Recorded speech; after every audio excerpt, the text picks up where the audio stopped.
네, 안녕하세요. 저는 대한림프부종학회장 신경환입니다. 지금 서울대병원 방사선 종양학과에서 근무하고 있습니다.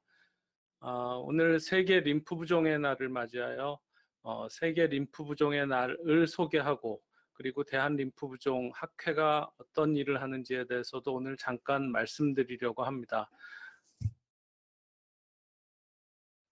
세계 림프부종의 날은 림프부종의 심각성을 알리기 위해서 매년 3월 6일 시행하는 국제적 운동입니다.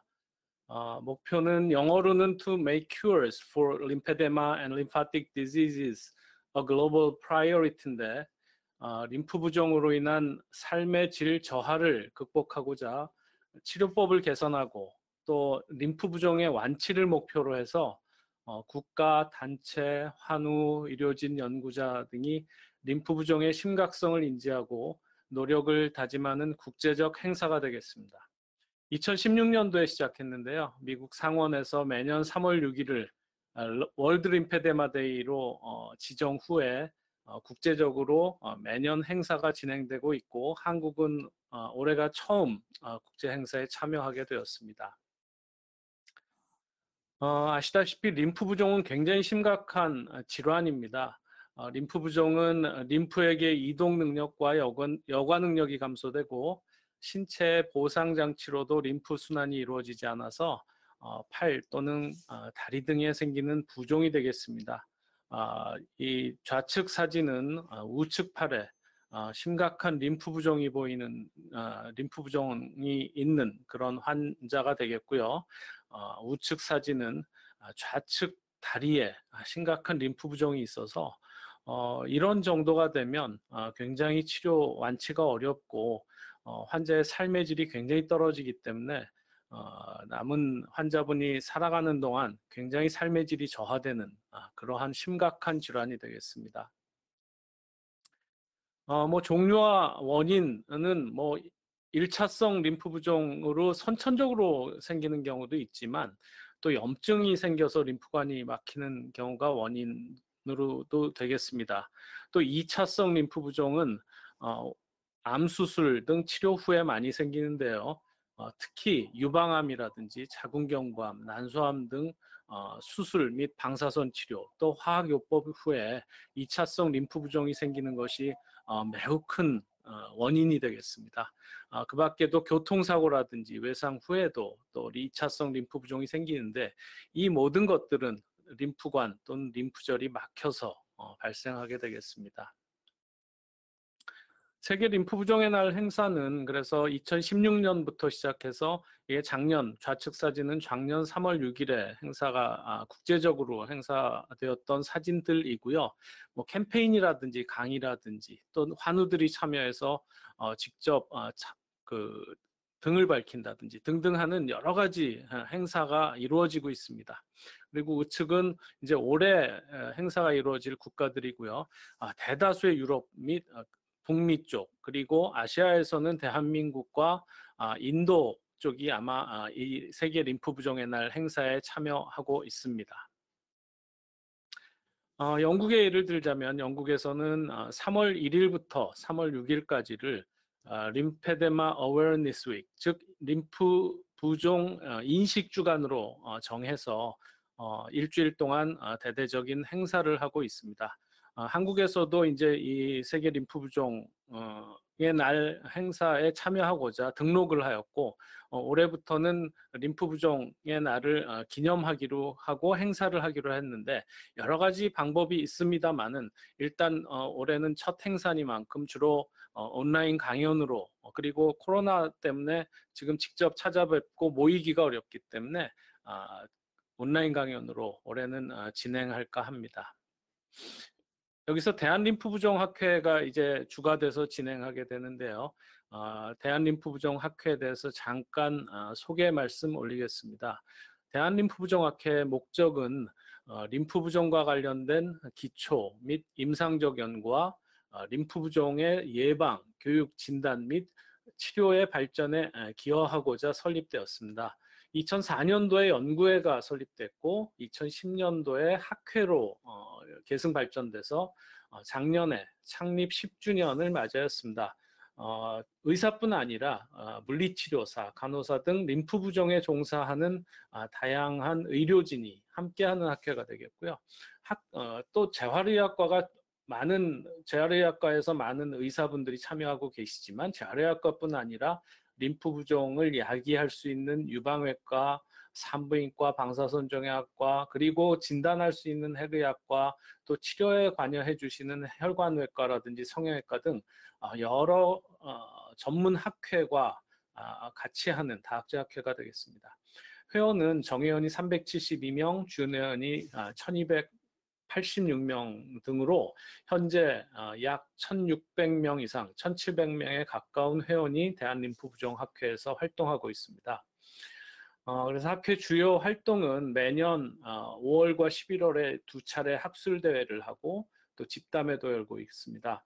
2016년도부터는 클리니컬 림폴로지 앤 림페데마라는 학회지를 연 2회 발간하고 있고요. 학회 주도의 연구, 공모 사업 등 연구 사업도 진행하고 있습니다. 그리고 2015년도에 대한림프부종 학회가 주관이 돼서 암치료 후 발생한 림프부종 임상지침 권고안을 발간하였고 올해 2차 권고안을 간행 예정으로 있습니다.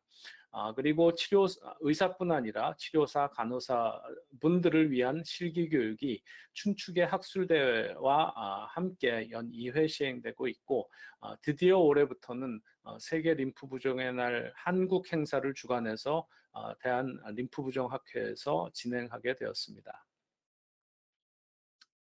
그래서 올해는 코로나 여파도 있고 또 여러분들이 모이기도 어렵고 그래서 일단은 온라인으로 행사를 진행할까 하고 여러 선생님들께서 강의를 해주시고 또 림프 부종이 진짜 치료가 가능한지에 대한 패널 토의가 있겠습니다. 그래서 림프 부종의 날 세계 림프 부종의 날에 대한 소개는 지금 제가 드렸고요.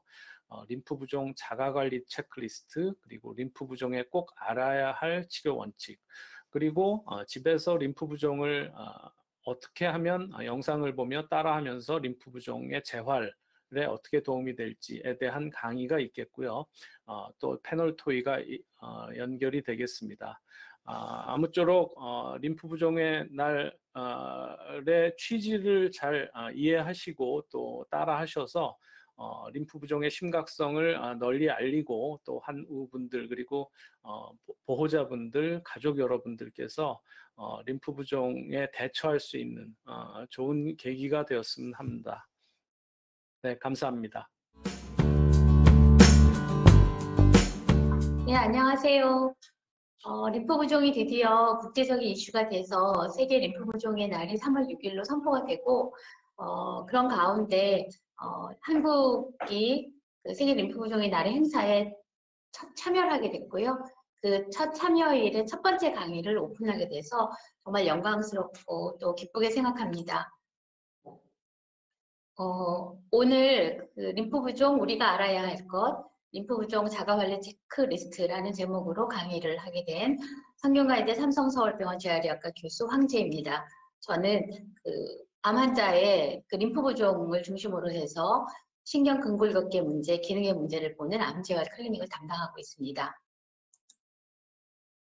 오늘 이 강의에 들어오신 분들은 다 암이나 암 치료와 관련돼서 림프 부종이 이미 생겨 있거나 환자이시거나 아니면 아직은 이지 않지만 림프 부종은 발생하 있지 않았지만 의사로부터 수술이나 방사선 치료, 항암 치료 등등으로 인하여 부종이 생길 수 있습니다라는 이야기를 들으신 분들이 많으실 거예요. 그래서 그분들이 제 클리닉에 와서 주로 하시는 질문들이 있고 그에 대한 이제 답변들이 있는데 크게 이제 그걸 카테고리를 나눠보면 발생 원인, 진단, 그다음에 왜 질병과 증상이 생겼나요? 이런 과정은 무엇인가요? 라는 관련된 질문들이 있으시고요. 그다음에 주로 많이 물으시죠. 음식, 운동, 또 일반적 부종 치료법이 여기에도 관여를 하나요? 적용이 되나요? 라고 물어보시는 부분들이 있고 그다음에 이제 전문적인 치료법이나 그 효과 관련되는 질문이 있는데 이 세 번째에 관계되는 것은 다음 강의를 맡으시는 교수님께서 해주실 거고요. 두 번째와 관계되는 내용들은 주로 이제 의사뿐만 아니라 전문 간호사나 치료사한테도 많이 물으시는 일반적인 질문들인데, 예를 들면 이런 것들이죠. 부종인데 물을 많이 마시면 안 되나요? 짠 음식은 어떤가요? 뭐, 호박 등등이 좋은가요? 이런 부분들인데요. 사실 그냥 일반적으로 몸을 붓게 하고 일반적으로 부종을 좀 빼고 의 영향이지 림프 부종 자체에 특별한 영향을 주고 또 받고 그러지는 않습니다. 그래서 이런 부분과 또는 경락 마사지, 침, 부항 또 운동에 대한 질문들이에요. 요 두 번째에 관계되는 내용이 오늘 뒤쪽에서 다뤄지게 되겠습니다. 시작하기 전에 그 첫 번째에 관계되는 질문. 사실 이제 암을 치료하시는 암 환자들은 림프절을 절제하거나 또는 방사선 치료를 받고 나면 림프 부종이라는, 또 이제 옛날식 표현으로 임파 부종이라고도 말을 하는데, 림프 부종이 생긴다는 것은 이제 모르시는 분들이 없으세요. 의사들도 마찬가지예요. 그래서 왜 생겼나요? 라고 물어보진 않으세요. 하지만 이런 질문을 많이 하세요. 부종이 있다가 내 방에 같이 입원해서 누구누구는 부종이 있다고 했는데 다 없어졌다는데 나는 왜 안 없어지나요? 처음에는 뭐 팔을 올리면 다리를 올리면 또 자고 일어나면 부종이 좋아졌었는데 지금은 왜 안 좋아지나요? 처음에는 왜 안 생겼었는데 암 수술한 지 5년이 넘었는데 왜 이제서 발생하나요? 이런 질문들이 많이 하세요. 네, 사실 다른 분들은 완전히 좋아졌는데 나는 왜 안 좋아지냐 이럴 때에는 그 다른 분이 정말 림프 부종이 아니실 수도 있습니다. 대부분의 완전한 정말 만성적인 림프 부종이라면 조절이 되고 호전이 되고 또 악화되는 것은 막아지지만 완전 소멸되지는 않아요. 그래서 그분이 어떤 다른 이유에 있는 일시적 부종이셨을 가능성이 있기 때문에, 또는 아주 경미한 림프 부종이셨기 때문에 이와 대한 감별 진단이 필요합니다. 처음하고 달리 갈수록 좀 뜬뜬하다는 표현을 쓰죠. 이렇게 확확 좋아지지 않는, 또 말랑말랑하지 않은 부종이 되는 상태는 원래 림프 부종의 병태 생리가 그렇습니다. 암 수술한 지 수술을 한 1.5년, 적어도 2년 사이에 발생하는 경우가 많지만 사실 이후에도 천천히 발생하는 경우도 없지는 않습니다. 그래서 이런 등등에 대한 내용들에 관련돼서 조금 더 궁금한 점들, 그 다음에 확실히 이게 맞지 않는, 근거가 있지 않은 내용들에 대한 이야기를 짧은 시간 동안 나눠보고자 합니다. 그래서 오늘 체크리스트이긴 하지만 제가 제일 먼저는 1단계, 과연 나는 정말 림프 부종 환자인가? 이 부분부터 확인을 하고 싶습니다. 왜냐하면 많은 분들이 정말 림프 부종이 아닌 경우에 정말 부었어요. 우리나라 말에 부었어요는 부종도 있고요. 관절에 관절염이 있거나 우리 발목 삐고 나면 주변이 붓죠.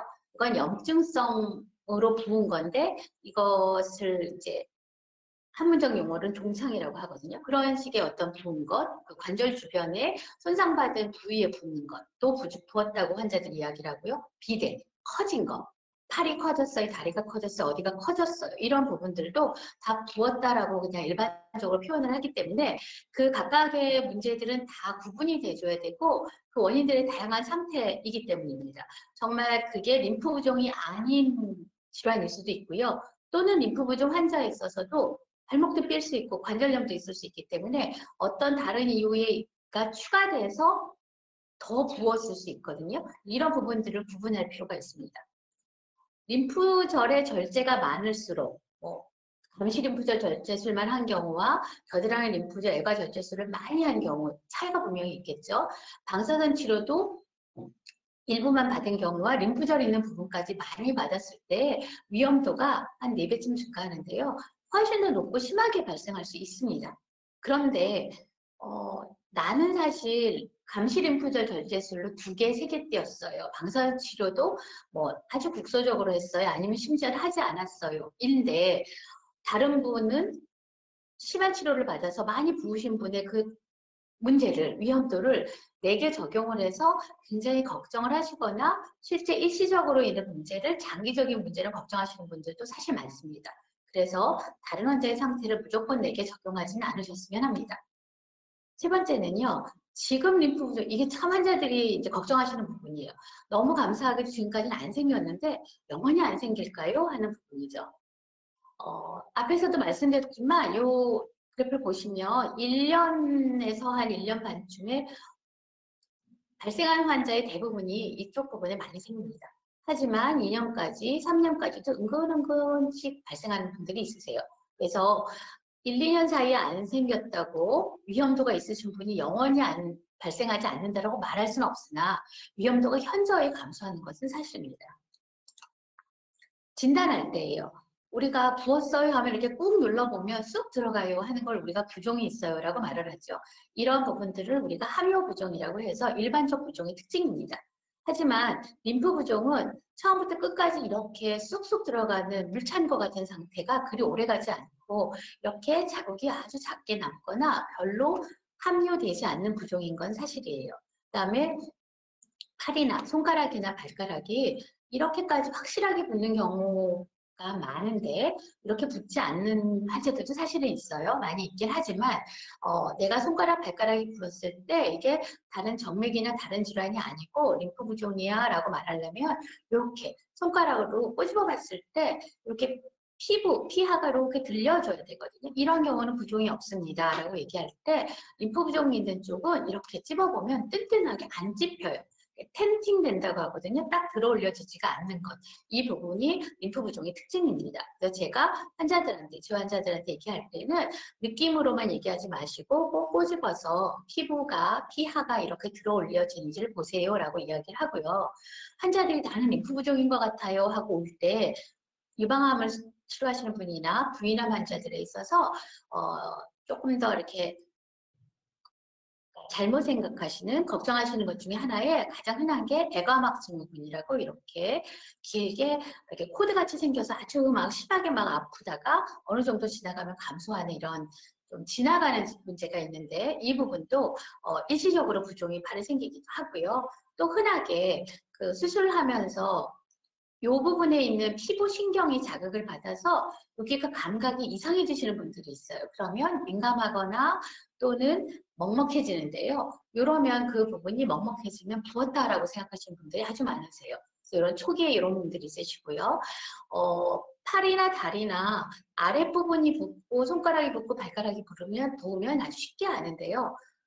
팔에서도 이 안쪽에 겨드랑이 밑에 쪽이나 다리에서 이런 부분들이 부을 때는 초기에 환자분이 느끼시기가 좀 어렵거나 또는 거꾸로 체중이 증가하고 지방이 증가해서 여기 부분이 튼튼해진 것을 부었다라고 느끼기도 쉽습니다. 그래서 너무 민감하게 과민하게 오진이 될 때도 있고요. 또는 거꾸로 빨리 알아채지 못해서 초기 부종에 좀 지나가게 되는 그런 경우도 있음을 설명을 드리고요. 항암치료, 특히 가장 유명한 건 도세탁셀이라는 항암제인데 이런 경우에는 온몸이 좀 붓는 일이 많아서 이런 거와 연관돼서 부종이 생기고 어느 한쪽의 팔이나 또는 다리나 암 종에 따라서 부종이 좀 더 유난히 생기기도 하지만 많은 환자들에서는 일시적으로 수개월 내에 감소되는 이런 영향도 있어서 내가 그런 환자인가 또는 그런 영향은 없는가 확인하셔야 됩니다. 두 번째 단계는요. 림프 부종 때문에 아프다. 정말 아프냐? 얼마나 아프냐 하는 부분입니다. 보통은요. 심하게 아프진 않습니다. 초기에는 아프신 분들이 있어요. 초기에는 약간 팽창하는 걸 느끼기 때문에 뻐근하다 증상이 있습니다. 하지만 심하지는 보통들 않으시고요. 어느 정도 시간이 지나가면 그 증상보다는 무겁다의 증상이 더 많으십니다. 그리고 은근한 불편과 은근한 통증이에요. 오히려 기능적으로 내가 부을까봐 안 쓰고 약해지면 더 불편해하시고 더 아파지십니다. 이 내용은 뒤에서 제가 한 번 더 설명을 드릴게요. 하지만 통증이 아주 심하고 부종도 평소보다 갑자기 더 증가가 된다면 뭔가의 이유에 대해서 빨간불이 켜지는 거예요. 그러면 의료진을 찾아서 확인을 한번 하시기를 권유합니다. 3단계예요. 이건 정말 림프 부종을 예방하거나 안 생기게 하거나 또는 악화를 방지하기 위한 자가관리법에 대한 진실이에요. 진실이라 함은 조금 확실치 않은 내용도 많이 있다는 얘기죠. 자가관리의 핵심은 무엇은 하지 말아라 또는 무엇은 하라입니다. 그런데 사실 무엇을 하라라기보다는 무엇을 하지 말아라라는 권고와 교육이 더 많습니다. 그래서 림프 부종에서 무엇을 하지 말아라 라고 할 때엔 크게 두 가지, 세 가지의 그런 내용인데요. 하나는 1번은 다치거나 염증이 생기지 않도록 해라. 그러니까 어떤 상처가 나지 않게 뭐를 뭐 장갑을 끼워라, 뭐 맨발에 뭘 하지 말아라, 뭐 이런 아주 다양한 세세한 항목인데 그런 부분을 그냥 생각하실 때는 아 내가 다치지 말라는 거구나, 염증이 생기지 말라는 거구나라고 생각하시면 돼요. 또 하나는 우리 흔히 아시죠? 무리한 운동을 하지 말아라, 무거운 물건을 들지 말아라, 장기간의 비행이나 오래 서 있는 거, 오래 앉아서 어디 장시간 가는 거, 너무 조이는 옷이나 반복되는 혈압을 특히 이제 팔에 부종이 있으신 분들은 하지 말아라, 사우나, 뜨거운 탕 목욕, 오랜 시간 목욕하거나 극심한 추위에 나가거나 하지 말아라, 강한 마사지를 하지 말아라. 이런 이야기를 의사 또는 간호사분들로 많이 들으셨을 거예요. 이 내용들은 모두 다 림프순환이 지금 잘 안 되고 있는 것에 더 장애를 만들거나 또는 갑작스럽게 혈류가 증가돼서 림프계 부하가, 과부하가 걸릴 수 있는 환경을 만들지 말아라 하는 내용입니다. 그런 식으로 생각을 하시면 이해가 되시겠죠. 그죠? 아, 이런 부분은 더 장애를 더 눌러서 장애가 생기게 할 거니까 또는 순환되는 통로를 막을 테니까 또는 림프계 과부하가 생길 거니까 라고 이해를 해주시면 됩니다. 그런데요, 정말 이런 내용들은 모두 다 확실하게 그렇게 하면 문제가 생기고 안 하면 전혀 문제가 안 생기고 라고 말할 수 있을까요? 그렇지는 않습니다. 그래서 우리가 늘 걱정하시죠. 심지어 양쪽 팔에 유방암이 있으신 분은 내가 평생 팔에서 피를 못 뽑고 발에서 피를 뽑아야 되느냐고 걱정하시고 그렇게 하고 있다고 말씀하시는 분도 있는데요. 몇 번의 정맥의 주사라든가 또는 피를 검사를 한다든가 혈압을 측정하는 것이 무조건 림프 부종을 만든다라고 말할 수는 없습니다. 그런 근거는 솔직히 없고요. 주의를 해야 되지만 이런 부분들이 세세하게 정말 너무 강력하게 하지 않아야 될 근거는 없습니다. 오히려 이보다는 유방암 수술 후에 1년 사이에 부종이 발생하는 걸 막기 위해서 그 위험도를 낮추기 위한 이런 노력들을 하게 되는데 앞에서도 제가 말씀드렸죠. 심지어 감시 림프절 절제술밖에 안 해서 그런 위험도가 낮은 환자들도 너무 많이 걱정을 함으로 인해서 문제가 된다. 너무 하지 말아라 하는 그런 교육은 꼭히 좋은 것만은 아니다. 이게 이제 요즘의 추세입니다. 제가 이제 이와 관계되는 연구를 한 적이 있었는데요. 유방암의 치료 후 관련돼서 림프 부종이 생긴 팔이 정말 약하냐, 약하다면, 근력이 약하다면 어떤 요인들이 영향을 미치냐를 확인해 봤습니다. 했더니 정말로 한 36%의 환자들이 그 림프 부종 팔이 약하셨어요. 그런데 놀랍게도 이 림프 부종이 심하기 때문에, 림프 부종이 오래됐기 때문에 약한 것보다는 주로가 이 팔을 사용하면 안 되기 때문에 오랜 세월 동안에 사용을 안 하셨거나 너무 두려워하셨었던 부분들이 약화를 만들었고 그 약화가 기능에 장애를 만들었습니다. 그래서 제가 지금 말씀드린 내용들이 다 이해가 되실 거예요. 그래서 건강한 팔을 만드는 게 훨씬 더 중요합니다. 다음엔 하라예요. 무엇을 하라. 무엇을 하라에 가장 유명한 거는 손발톱 뒤에 염증이 없도록 피부 관리를 잘 하세요. 이런 부분이고요. 어떤 음식을 먹어라는 없어요. 먹지 않아야 한다라는 거는 사실상 그게 림프 부종을 만들어서라기보다는 체중 조절과 관계 있습니다. 체중의 증가는 부종의 악화에 연관이 있어요. 그래서 체중 조절하는 것과 관계되는 음식 조절은 필요하시지만 어떤 음식이 부종을 만든다 이런 부분은 적절하지 않습니다. 운동은 해야 될까요? 말아라 할까요? 하라 할까요? 답은 하라입니다. 운동은 하라입니다. 다음에 시간을 충분하게 할애를 해서 말씀드릴게요. 다음에 제가 만든 건데요. 확인하라입니다. 확인하라. 무엇을? 감염 증상. 듣고 계시는 분들 중에 종종 정말 나 그런 적 있었어. 난 여러 번 있었어 하시는 분 있으실 거예요.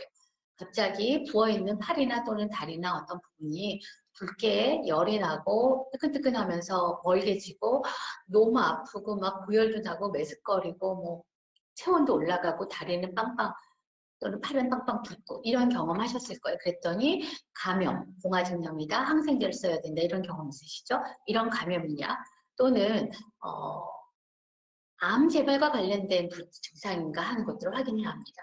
갑자기 부종이 증가되고 통증이 심해지고 앞에서 제가 빨간불입니다 얘기했죠. 그 다음에 특히 팔인 경우에는 밑에 손가락이 더 부어요 보다는 위쪽 팔이나 목 부위가 붓는다든가 다리인 경우에는 또 마찬가지로 더 위쪽 부분이나 음부 아랫배가 갑자기 부으면서 아프다 이럴 때는 조금 더 민감하게 확인을 하고 외래가 좀 더 멀다면 당겨서 한 번쯤은 보시는 것을 추천합니다. 운동에 대한 이야기를 할게요. 운동은 이렇게 생각합니다. 운동을 정리를 하면 4가지 또는 5가지로 나눌 수 있는데요. 림프순환 체조 1단계, 스트레칭, 그다음에 근력 운동, 유산소 운동, 그 다음으로는 이제 내가 좋아하는 그런 이름 붙은 스포츠 액티비티까지입니다. 그러면 운동은 아까 하라였죠. 그 다음에 여기 보시면 구조화된 교육 지침과 의료진의 감독하에 점진적으로 증가시키는 운동은 효과가 있습니다. 운동의 효과는 정맥 림프 순환에 매우 좋거든요. 그래서 이미 림프 부종을 만들거나 또는 있는 부분이 악화되는데 운동이 나쁜 영향을 주지 않는다고 알려져 있습니다. 근데 여기서 키포인트가 있어요. 키포인트는 점진적으로 증가시키는 운동입니다. 그러니 어머 운동을 해도 돼. 그럼 내가 갑자기 예전에 3일 내리 골프를 쳤어요. 나는 헬스에서 하는 근력 강화 운동이 키로가 이만큼이에요를 갑자기 하시는 건 안 돼요. 그거는 안 되고 특히 초기에 안 되고요. 부종이 이제 막 생겼을 때는 되지는 않습니다만 운동은 해야 되는 게 맞고요. 어떤 분이라도 순환체조와 스트레칭은 무조건 하셔야 되는 거고요. 근력 운동과 유산소 운동은 말씀드린 것처럼 점진적으로 증가시켜야 되는 거거든요. 그래서 그 예가 뭐 요가, 필라테스, 골프, 수영 다 하실 수 있습니다. 주로 의사들이 이렇게 얘기를 하죠. 대근육을 사용하고 관절 움직임이 있는 운동을 하세요 라고 하고 처음부터 너무 강한 강도는 피하십시다 라고 이야기를 합니다. 그래서 계속 앉아있는 학생들이나 또는 직업을 하시는 분은 다리 부종일 경우에 발 밑에 까딱까딱 이렇게 다리에 발목이나 이런 근육에 힘이 들어갔다 나왔다 하는 것도 할 수 있고요. 그림이 좀 작긴 하지만 이렇게 의외로 굉장히 강도 있는 동작들을 하실 수 있습니다. 단 보시죠. 운동 시에 압박 스타킹과 가먼트 착용하고 하기를 권유합니다. 다음에 4번째 단계예요. 이 치료에 대한 것은 우리 다음번 전재용 교수님의 강의에서 나올 거긴 한데요. 이때 도수림프 배출 마사지 하는 부분에 대한 설명을 제가 조금 드리면 이 부분이 일반적으로 그냥 어느 병원이나 하는 또는 어떤 일반 마사지스트가 할 수 있는 거랑 동일하지 않습니다. 그래서 내가 아는 어느 지역 병원의 간단한 작은 병원인데 다 치료한다던데요 하는 부분은 조금 조심스러운 부분이 많습니다. 왜냐하면 이와 해부학적 부재라든가 환자분의 지금 수술한 상태, 방사선 치료 받은 상태, 또는 현재 림프의 기능의 상태에 맞춰서 전문적으로 실행해야 될 거고요. 그래서 이런 일반적인 마사지하고 강도나 속도, 시행 순서가 전혀 다릅니다. 그래서 부종이 초기이거나 경미하거나 국소적인 경우 또는 얼굴이나 음부 부종에서는 반드시 전문적 치료사나 의사뿐만 아니라 스스로도 할 수 있게 배워야 합니다. 그런데 전문적인 교육이 필요합니다. 압박 스타킹이나 붕대에 대한 여기 부분들은 뒤에서 설명을 드리는데 다 알고 계시는 것처럼 6개월마다 의료보험에 재처방이 되고 있습니다. 이러한 내용들은 단독으로 하거나 또는 복합적으로 실험하고 있어요. 자, 압박 스타킹, 붕대 또는 압박 가먼트라는 걸 요즘 붕대 대용으로 나오는 끼우는 것들의 많은 종류들이 있죠. 이런 부분들을 너무 안타깝지만 환자분들이 더 붓고 싶지 않으시다면 사실 평생을 친구처럼 여겨야 되는 부분이 없지 않습니다. 그래서 전형적으로 부어있는 환자라면 꼭 하셔야 합니다. 하지만 경우에 따라 림프계의 순환 기능이 좋은 상태여서 의사가 이런 정도는 착용 정도를 줄이세요 또는 하지 않으셔도 됩니다라는 이야기를 받는 환자들도 있습니다. 압력의 정도, 사이즈, 길이, 착용 방법, 시간에 대한 처방과 교육은 꼭 필요합니다. 그냥 지역에 가서 어디에서 이렇게 대충 사이즈를 재서 착용하는 것은 적절하지 않습니다. 미국에서 이런 통계를 낸 게 있었어요. 환자들은 자가 관리에 대해서 얼마나 알고 있습니까? 우리랑 거의 비슷해서 제가 이 연구 결과를 인용을 했는데요. 부종 부위에 대해서 어떻게 위생 관리를 하고 피부 관리를 하십시오. 90% 이상이 다 교육을 받았다 알고 있었고요. 화상이나 상처를 주의해야 됩니다. 이건 거의 100% 알고 있었어요. 낮에 압박 스타킹을 착용하십시오. 이 90% 이상 다 그렇게 부으면 압박 스타킹 착용하라고 했다라는 걸 알고 계셨고요. 무거운 물건 들지 말아라도 다 뭐 거의 많은 분들이 너무 잘 알고 있었습니다. 그런데 림프 마사지를 시행을 하는 것이 필요합니다. 지역에 따라 또는 환자들에 따라 모든 분들이 다 교육을 받지는 않았고요. 밤에 압박 붕대나 또는 압박 가먼트를 사용해라 하는 부분에 대해서 사용하는 것에 교육을 받거나 사용하는 방법을 아는 경우들도 모든 분들은 아니셨습니다. 알라밍을 해서 염증이 생기면 문제가 생기면 의사에게 알려라 하는 것도 100% 모두 다 알고 계시진 않았고요. 한 번쯤 경험하면 다 알게 되지만 경험하기 전에는 교육을 받는다 하더라도 잊게 되는 것 중에 하나인 것 같습니다. 적절하게 운동해라 하는 것도 예상보다 사용하지 말아라는 건 거의 다 아는데 적절하게 운동하라는 건 모든 분이 그렇게 생각하진 않았고요. 체중 관리에 대한 내용은 교육받은 적이 없다가 훨씬 더 많았습니다. 이런 자가 관리를 하는 데 있어서 가장 어려운 이유 중에 첫 번째 하나는 정말 이런 걸 하는데 시간이 많이 드네요. 신경 쓸 수가 없어요. 제 직장 때문에 뭐 아이를 키우느라고 여러 가지 면에서 시간이 없어요가 사실 많으세요. 이 부분은 사실 의료인이 어떻게 할 수가 없어서 환자분들이 최대한 정도에 따라서 시간을 내셔야 되는 부분이라면 만드셔야 될 수밖에 없습니다. 비용 관련된 부분은 수년 전에 보험화되면서 많이 감소돼서 이제는 비용이 아주 심각한 문제가 되는 환자분들은 많지 않으신 것 같으세요. 네, 나머지는 어떻게 하는 건지 잘 몰라요. 하면 불편해요. 효과가 확실하지 않은 것 같아요. 이런 얘기. 그런데 이 부분은 앞에서 제가 찔끔찔끔 설명을 드렸지만 제대로 알고 왜 해야 되는지를 알고 내가 이렇게 하면 효과가 확실하게 있을 것인지 없을 것인지를 잘 이야기를 듣고 안다면 불편감도 줄고 효과도 확실히 있으십니다. 자, 제가 이제 거의 마지막 정리를 들어갈 거예요. 정리를 하면 림프 부종은 완치될 수 없나요? 사실 완치될 수는 없어요. 그런데 다시 제가 거꾸로 질문을 하죠. 그러면 환자분 당뇨 혹시 고혈압 갖고 계세요? 네, 저 당뇨 있는데 그냥 평생 약 먹고 있어요. 그럼 당뇨는 완치되시나요? 그러면 아니죠. 저 평생 약 먹고 음식 조심하고 당뇨 조절하는 운동하라고 해서 그렇게 하고 있어요. 라고 생각하는 거하고 동일합니다. 라고 이야기를 합니다. 즉, 림프 부종은 암이 완치돼도 상당히 많은 환자들이 겪고 있거나 또는 이제 암 환자가 아닌 2차성 선천적인 림프 부종도 꽤 있으신데 안타깝게도 꾸준히 의료적 관리와 치료를 해야 하는 만성 질환의 형태인 경우입니다. 그래서 말씀드린 것 같이 완치에 대해서 yes, no의 단답형을 원하는 것은 적절하지 않습니다. 마음을 바꾸시면 약 복용 대신에 의료적인 압박 치료를 하고 당뇨에 운동하듯이 당뇨에 음식 조절하듯이 내가 적절하게 운동하고 라이프 스타일을 유지한다. 이렇게 생각하시는 부분이 훨씬 적절합니다. 자, 림프 부종으로 인한 장애가 생기나요? 사실 심한 경우에는 일상생활 동작을 수행하는 데 장애가 있습니다. 재활학과 의사로서 그렇게 생각을 합니다. 하지만 국가 장애 등록을 하는 게 있죠. 제가 장애인 등록이 가능합니까? 그 정도로 하신 분들은 림프 부종만으로는 가능하지 않으시고요. 예를 들어 뭐 신경 손상이 있으면서 다른 합병증이 있으면서 부종이 생겨 있는 경우가 아니라면 가능하지 않으세요. 다시 한번 말씀드리지만 림프 부종에 대한 태도가 다른 질환의 만성 질환과 동일한 태도를 가지셔야 돼서 이것을 무슨 약을 먹으면 무슨 수술을 하면 무슨 치료만 하면 완전히 없어질 거다라는 접근은 환자뿐만 아니라 심지어 의사들도 적절하지 않다고 생각합니다. 제대로 알고 전문적으로 접근해야 합니다. 왜 생기고 무엇을 해야 되는지, 답답하고 불편하지만 따라하면 왜 좋아지는지, 왜 악화되기도 하는지, 새로운 치료법들이 생기는 것 같긴 한데 이게 나한테 정말 적절한 건지 알면 더 잘 적극적으로 본인에 맞게 관리할 수 있습니다. 긍정적인 태도가 필요합니다. 신체적 문제뿐만 아니라 정신적 건강 관리 면에서도요. 제가 이제 그런 면에서 예를 잘 드는데요. 이게 해외의 어떤 이제 이런 국제적으로 이런 부종과 림프 부종과 관계되는 다양한 이런 의료용 용품이죠. 처치 재료를 파는 회사들이 정말 많습니다.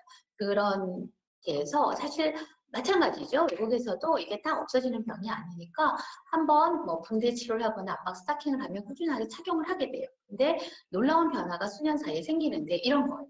처음에 부종을 1단계에서 압박 붕대를 감고 열심히 병원에서 하는 치료를 해서 호전시킨 상태에 환자분들은 지금 하고 계시는 그런 일반적인 압박 스타킹을 착용하고 있습니다. 그 다음에요, 변화도가 어떻게 생겼냐면 어차피 압박 스타킹을 평생 신어야 된다면 즐겨요. 그래서 내가 좋아하는 색깔에 내가 좋아하는 그런 것으로 이거를 패션화 시키기도 하는 거예요. 물론 이 부분이 모든 환자가 필요한 것도 아니고 꼭히 그래야 되는 건 아니지만 사실 어떤 만성적으로 어느 정도 유지가 잘 되는 분이시라면 이와 같은 긍정적인 그런 태도를 갖기를 권유합니다. 자, 여기까지 제가 말씀을 드렸고요. 경청을 해주셔서 감사합니다. 림프 부종의 발생을 줄이고 빠르게 제대로 진단하고 치료 효과를 그래도 더욱더 높이기 위해 저희 림프 부종에 관련된 의료진은 또 간호사, 그다음에 치료사들은 최선을 다하고 있고 앞으로도 더욱더 최선을 다할 것입니다. 들어주셔서 감사합니다.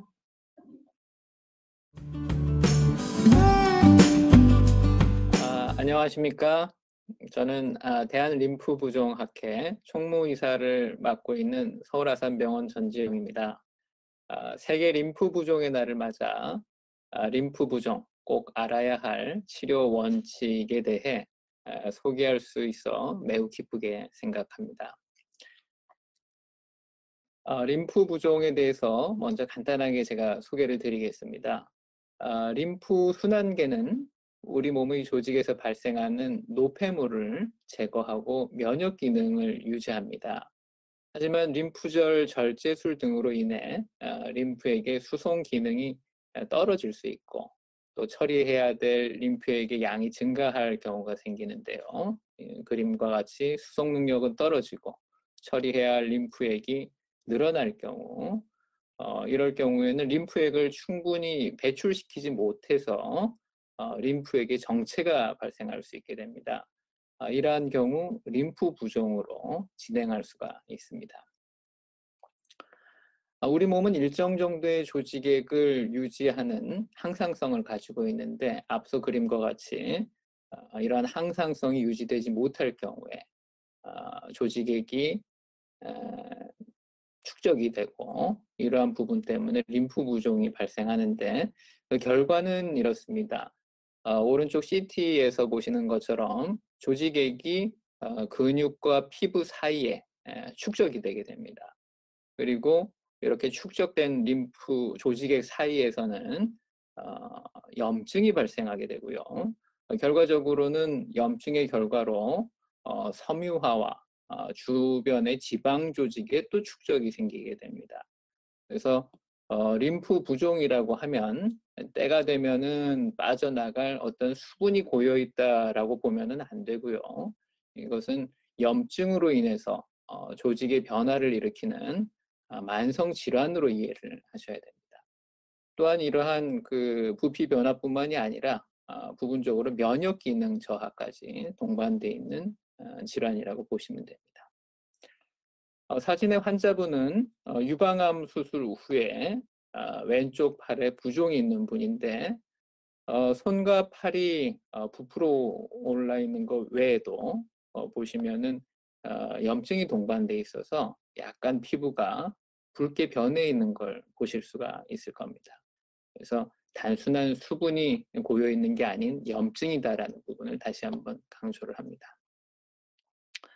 여러분들께서 아셔야 할 것은 림프 부종은 적절히 치료하지 않을 경우에 진행할 수 있다는 겁니다. 사진에서 보시면 림프 부종의 단계가 왼쪽부터 1단계, 2단계, 3단계로 이렇게 진행하는 걸 보실 수가 있는데요. 1단계는 처음에 이제 조직에 수분이 고이는 단계를 말하게 되고 2단계는 염증이 발생하면서 섬유화로 피하 조직이 단단해지는 단계입니다. 그리고 이제 3단계가 되면 피부까지 단단하게 변하게 됩니다. 이와 더불어 림프 혈관도 변합니다. 림프 혈관은 우리 몸의 림프 순환에서 매우 중요한 역할을 하는데 시기에 따라서 림프 혈관이 점점 단단해지고 두터워지고 하면서 수축 능력을 잃어버리게 됩니다. 따라서 림프 순환 역할을 할 수가 없는 것이죠. 림프 혈관은 자체의 수축력이 있습니다. 자세히 확대해서 보면 림프 혈관은 위와 같이 가운데 밸브가 있고 림프 혈관이 계속해서 이제 수축을 하게 되고요. 림프액의 양에 따라 수축 및 이완의 빈도가 달라집니다. 이러한 림프 혈관의 수축력은 부종 진행에서 매우 중요하다고 말씀드렸는데요. 림프 부종이 진행되면 이러한 림프 혈관의 수축력을 서서히 잃어버리게 됩니다. 따라서 림프 혈관의 수축력을 잃어버린 이후에는 되돌리기가 어렵기 때문에 림프 혈관의 기능이 유지되어 있는 시기를 최대한 확보하는 것이 중요하고, 따라서 조기에 진단하고 조기에 치료하는 것이 중요하겠습니다. 다음은 치료에 앞서 림프 부종 진단 부분을 잠깐 말씀드리겠습니다. 림프 부종 치료를 시작하기에 앞서서는 부어있는 부분이 림프 부종이 맞나 하는 것을 다시 한번 확인해 봐야 되는데요. 림프 부종 치료를 위해서 방문하신 환자분들 중에 간혹 보면 수술 후에 생긴 부종이라고 해서 막연히 림프 부종이라고 생각하시는 분들이 있습니다. 하지만 조사를 해보면 간 질환이나 또는 심장 질환, 신장 질환 때문에 생기는 전신 부종이 있는 경우들을 간혹 보게 됩니다. 이러한 경우에는 림프 부종과는 다른 양상이고요. 그 이외에도 혈관에 혈전이 생기는 경우도 있을 수 있습니다. 이 경우도 부종이 생기는데, 이러한 심부정맥 혈전증은 림프 부종 치료하는 방법이 다릅니다. 그래서 림프 부종 진단을 하는 과정이 더 정확하게 치료 전에 필요할 수가 있겠습니다. 그림에 보시는 경우에도 골반부 림프절 절제술이라고 하는 수술을 한 이후에 림프 낭종이 생긴 경우입니다. 화살표에서 보시는 부분은 이제 골반에 림프 물주머니가 이렇게 크게 생겼고, 이 부분이 혈관과 림프관을 압박을 해서 부종이 생겼던 경우고, 이 부분을 해결하면 사실은 부종이 좋아졌던 경우가 되겠습니다. 다음에 생각해 볼 부분은 림프 부종 안에서도 여러 가지 또 요인이 있을 수가 있습니다.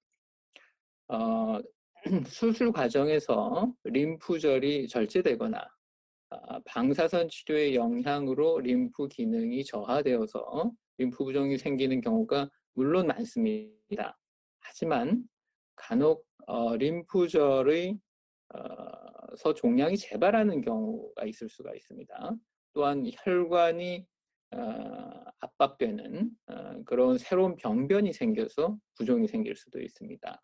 그래서 새로 부종이 발생했거나 또는 기존의 부종은 그렇게 심하지 않았는데 경과 중에 갑자기 부종이 악화됐을 경우에는 혹시 종양과 관련된 어떤 변화가 있는지 확인하는 과정이 매우 중요합니다. 치료에 앞서 알아두셔야 될 또 하나의 중요한 부분은 필요한 치료의 내용이 환자마다 다를 수 있다는 겁니다. 환자의 림프 부종의 특징은 매우 다양합니다. 그림에서 보시는 것처럼 이 부분은 이제 골반부 림프절 절제술 이후에 부종의 분포를 보여주는 그림인데요. 부종의 분포가 매우 다양합니다.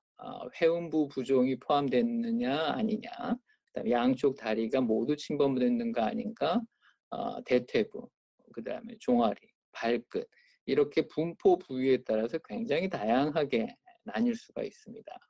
또한 림프 부종의 경우에도 일시적으로 부었다가 좋아지는 일과성 림프 부종이 있고, 지속적으로 수년간 계속 림프 부종이 남아있는 지속형 림프 부종이 있습니다. 이 두 경우도 치료에서 고려해야 되는 점이 달라지게 됩니다.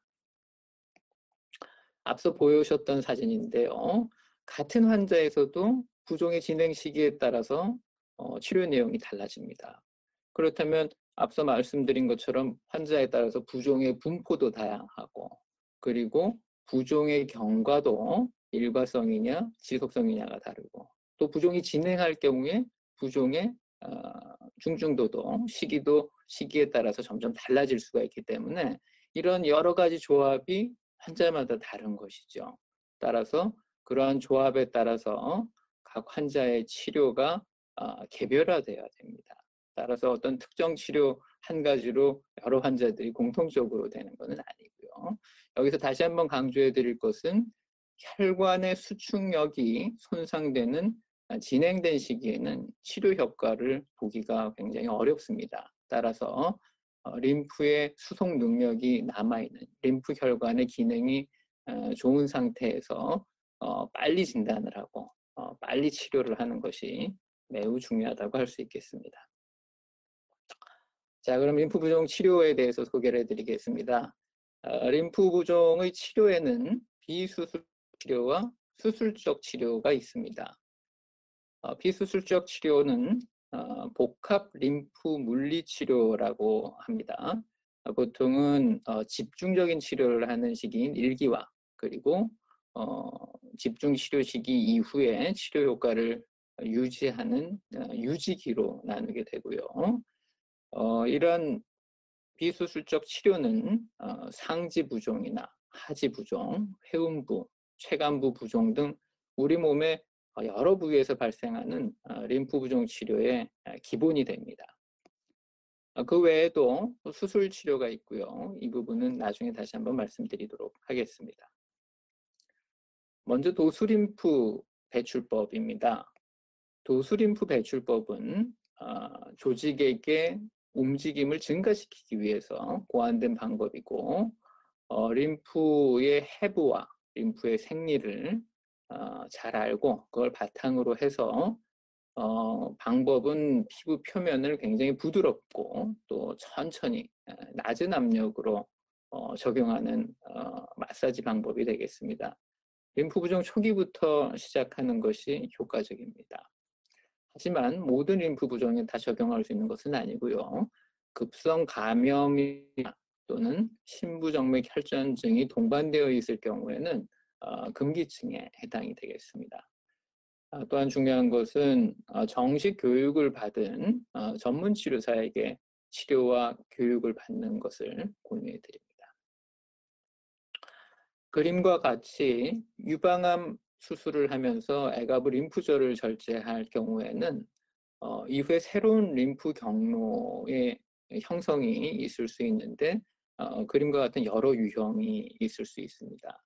따라서 림프계의 해부와 생리뿐만 아니라 수술 이후 림프백이 바뀌는 어떤 유형들에 대한 정보까지 참고를 해서 이를 바탕으로 도수림프 배출법의 치료 계획을 설정합니다. 다음으로는 압박 치료고요. 압박 치료는 기본적으로 혈관에서 조직으로 여과되어서 나오는 수분과 해당 물질들의 양을 감소시키는 목적으로 치료를 적용합니다. 따라서 이 조직압을 높여서 이러한 여과 물질들을 줄인다라고 보시면 되겠고요. 이러한 방법으로 정맥 및 림프 순환을 증진시키게 됩니다. 역시 압박 치료도 급성 감염이나 심부정맥 혈전증, 그 외에 여러 가지 금기증이 있는데 이 부분들을 충분히 고려해서 적용이 되는 것이 중요하겠습니다. 압박 치료에는 대표적인 치료 방법은 압박 붕대법이 있습니다. 압박 붕대법은 여러분들이 집에 가지고 계시는 탄력 스타킹을 사용하는 건 아닙니다. 압박 붕대를 위하여 특별히 만들어진 저탄력 붕대법이 있습니다.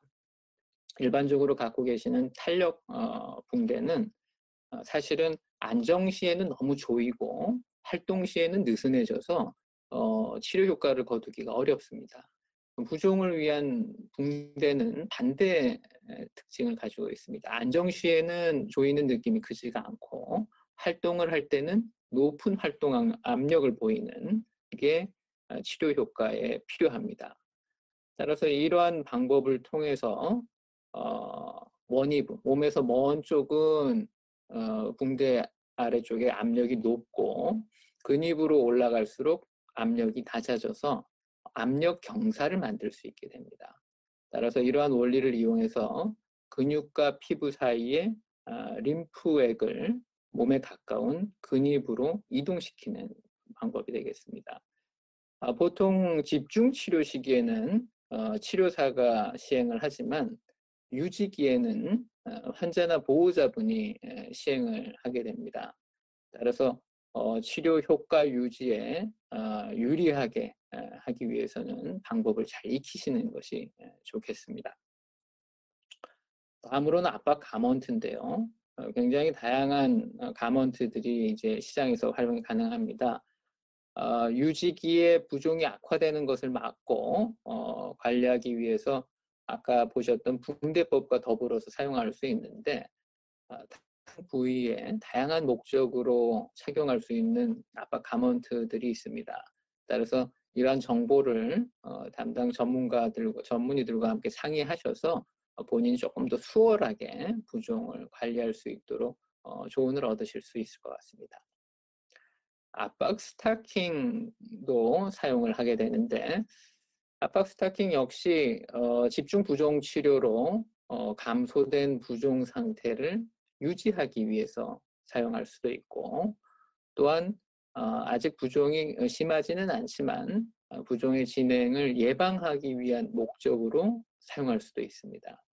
다만 고려하실 점은 압박 스타킹도 매우 다양합니다. 그 부종 부위를 덮어주는 크기에 따라서 부위에 따라서 압박 스타킹의 종류가 굉장히 많고 또 각 압박 스타킹의 압력에 따라서도 여러 단계가 있습니다. 따라서 부종 부위와 압력에 따라서 적절한 압박 스타킹을 착용해야 되고 이것은 마치 여러분이 어떤 약을 처방받는 것하고도 비슷하다고 볼 수 있습니다.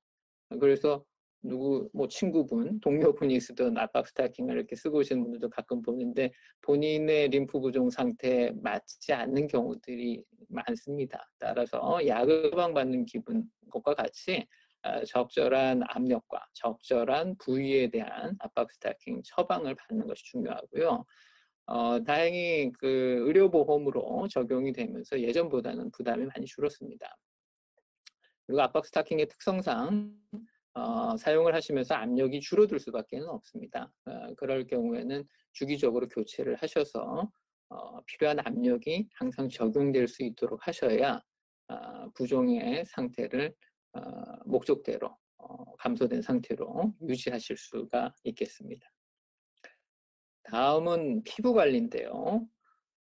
피부 관리는 감염 예방이라고 하는 부분이 매우 중요합니다. 그림에서 보시면 아래쪽에 부종이 진행되면서 피부가 매우 건조해집니다. 가운데 사진처럼 이렇게 건조해지고 피부가 갈라지면서 그리고 세균이 침투하는 경우가 많습니다. 앞서 말씀드렸듯이 림프 부종 부위에는 국소적인 면역력이 저하되어 있다고 했는데 이러한 이유 때문에 사진 하단에서 보는 것처럼 세균 감염이 생길 수가 있습니다. 그런데 이 세균 감염은 굉장히 림프 부종에서는 안 좋은 합병증이 되겠는데 왜냐하면 이런 감염 이후에 생긴 림프 부종의 악화가 굉장히 부종 상태를 한 단계 나빠지게 하는 역할을 합니다. 최근에 하버드 연구팀에서 발표한 연구인데요. 세균 감염으로 인해서 발생한 독소가 해당 부위의 림프 혈관의 수축력을 매우 많이 떨어뜨리게 되고 이러한 손상이 회복이 잘 되지 않는 부분을 관찰했습니다. 따라서 앞서 여러 번 강조해 드렸듯이 림프 혈관의 수축력 유지가 매우 중요하다고 말씀드렸는데 이러한 감염이 반복될수록 림프 혈관 자체의 수축력이 손상되고 또 회복이 되지 않는다는 것은 림프 부종 관리에 있어서 매우 치명적인 문제가 되겠습니다. 국내에서 연구한 내용 중에 부종이 일과성으로 있지 않고 지속적으로 있는 환자들에 대해서 조사를 한 적이 있는데, 이렇게 지속적으로 림프 부종이 있어서 압박을 해야만 하는 환자들 중에 유의한 요소 중에 세균 감염이 있었습니다. 아주 강력한 요소였고요.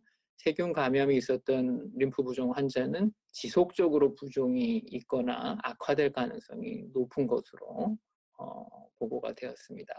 따라서 다시 한번 강조하지만 피부 관리가 매우 중요하다.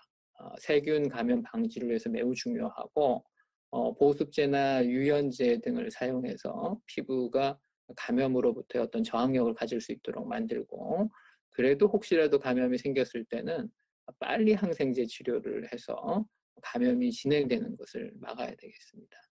이러한 부분들이 충분히 내용을 모르고 있는 환자분들 중에는 세균 감염 시에 발생하는 증상이 전신 증상이 마치 뭐 감기 몸살 같은 느낌도 좀 들고, 그다음에 오심 구토, 속도 미식미식하고 토하기도 하고 이러기 때문에 많은 분들이 그냥 몸살 기운이 있었다라고 생각하시기도 하고, 뭔가 잘못 먹고 고생을 한 적이 있다라고 하시는데 사실은 세균 감염이었던 부분들이 많습니다. 따라서 그런 증상이 있을 때는 부종 부위를 보시고, 그러니까 사진처럼 이렇게 붉게 변해 있고 열감이 있으면 감염에 대한 항생제 치료를 바로 하시는 게 좋겠습니다. 아마 앞에 강의에서 소개가 되었을 것 같은데 운동도 림프 부종 관리의 중요한 항목입니다. 치료적인 운동이 있고요. 그 외에도 유산소 운동, 유연성 운동, 국소 근력 강화 운동이 있습니다. 점진적인 근력 운동은 림프 부종을 발생시키거나 악화시키지 않습니다. 오히려 적절한 운동은 신체 기능과 삶의 질 향상에 도움이 되기 때문에 반드시 전문가와 상의하셔서 운동 프로그램을 적용할 것을 권장해 드립니다. 다음은 약물인데요. 이제 많은 부분들이 어떻게 약으로 림프 부종을 좀 쉽게 해결할 수 있는 방법이 없을까 많이 문의하십니다. 하지만 아쉽게도 아직까지는 약물 치료는 주된 치료라기보다는 보완적인 역할이라고 보셔야 될 것 같고요. 역할은 림프 혈관을 보호하는 기능이라든지 염증을 조절하는 부분 등을 기대할 수가 있겠습니다. 여기서 조심할 것은 많은 부분들이 이뇨제를 장기적으로 쓰시는 분들이 있는데, 이뇨제를 장기적으로 쓰는 것은 득보다 실이 더 많다고 볼 수가 있겠습니다. 림프 부종 악화 시에 잠깐 사용하는 부분들은 있을 수 있겠으나 장기 사용할 경우에는 부종이 오히려 악화되거나 또는 다른 합병증이 생길 수 있기 때문에 약물의 장기 사용은 권하지는 않습니다. 또한 많은 분들이 체중과 관련된 부분들을 궁금해 하시는데, 체중 증가는 부종에 굉장히 좋지 않습니다. 부종 발생도 높은 것으로 되어 있고요. 그리고 이미 발생한 림프 부종에서도 체중 증가가 부종을 악화시키는 보고들도 되어 있습니다. 또 특히 여러 연구에서는 림프 부종을 가진 환자분들이 체중을 감소시켜서 체중 감량을 통해서 부종의 감소도 보여주는 이런 긍정적인 결과들도 얻었기 때문에 전체적으로는 림프 부종 발생의 가능성이 있는 분이거나 아니면 림프 부종이 발생한 분들은 운동을 통한 또는 식단 조절을 통한 체중 감량을 통해서 림프 부종의 감소에 있어서 효과를 대체적으로 보실 수 있다고 생각할 수 있습니다. 다음은 이제 림프 부종 치료 중에 수술적 치료인데요. 수술적 치료에는 미세 수술 기법을 활용해서 림프백을 도울 수 있는 생리적 수술, 기능적 수술이라고도 합니다. 그런 게 있고, 또는 피하 조직을 절제하거나 또는 지방 조직을 흡입해서 부피를 축소하는 비생리적 수술로 나눠볼 수가 있겠습니다. 보통은 복합 림프 물리치료와 같은 보존적 치료로 치료 효과가 불충분할 경우, 생리적 수술을 고려해 볼 수가 있겠고, 심한 부종이 오랫동안 있어서 외형 등이 변형이 되고 기능에 불편함이 생겼을 경우에 이런 부분을 개선하기 위한 목적으로 절제나 지방 흡입 등을 고려해 볼 수가 있습니다. 림프 부종 관리는 매우 어려운 경우가 많습니다. 잠깐 치료를 통해서 질환이 없어지지 않는 경우가 많고요. 따라서 림프 부종은 만성 질환 관리와 비슷하다고 보시면 되겠습니다. 림프 부종 자체에 대한 이해를 잘 하셔야 되고, 림프 부종 치료에 사용되는 도수림프 배출법, 그리고 운동법, 붕대법과 피부 관리들을 충분히 잘 익히셔서 평소에 활용하시는 것이 좋겠고, 앞서 보셨던 것처럼 합병증 예방과 발생 시의 대응이 매우 중요합니다. 이런 여러 가지들이 잘 지켜진다면 효율적인 림프 관리가 될 수 있을 것이라고 봅니다. 다만 이러한 관리 과정이 쉽지 않을 수는 있고, 림프 부종이 또 매우 다양하다고 아까 말씀을 드렸지 않습니까? 그래서 매우 경미한 경우도 있지만 지속적으로 진행되고 또 합병증이 자주 발생하는 매우 심한 경우도 있기 때문에 아마 림프 부종 전문가들의 도움을 좀 받으셔서 주기적으로 좀 관리를 받으시고, 그리고 그 시기와 상황에 맞는 적절한 관리법들을 함께 찾아가는 방법이 좋을 것 같습니다. 저희 대한림프부종학회에서는 환자분들이 그런 림프부종 관리를 원활히 하실 수 있도록 여러 가지 방안을 마련해 보도록 하겠습니다. 네, 여러분 경청해 주셔서 감사합니다. 상제 림프 부종 환자와 보호자를 위한 운동 교육 동영상을 안내해 드리겠습니다.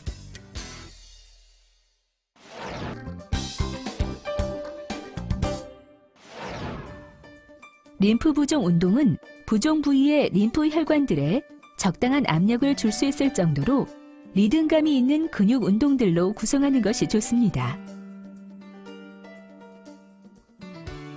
먼저 림프 부종 감소 운동은 부종 부위의 림프액을 흡수가 잘 되게 만들어진 인접 부위로 이동할 수 있도록 도와줍니다.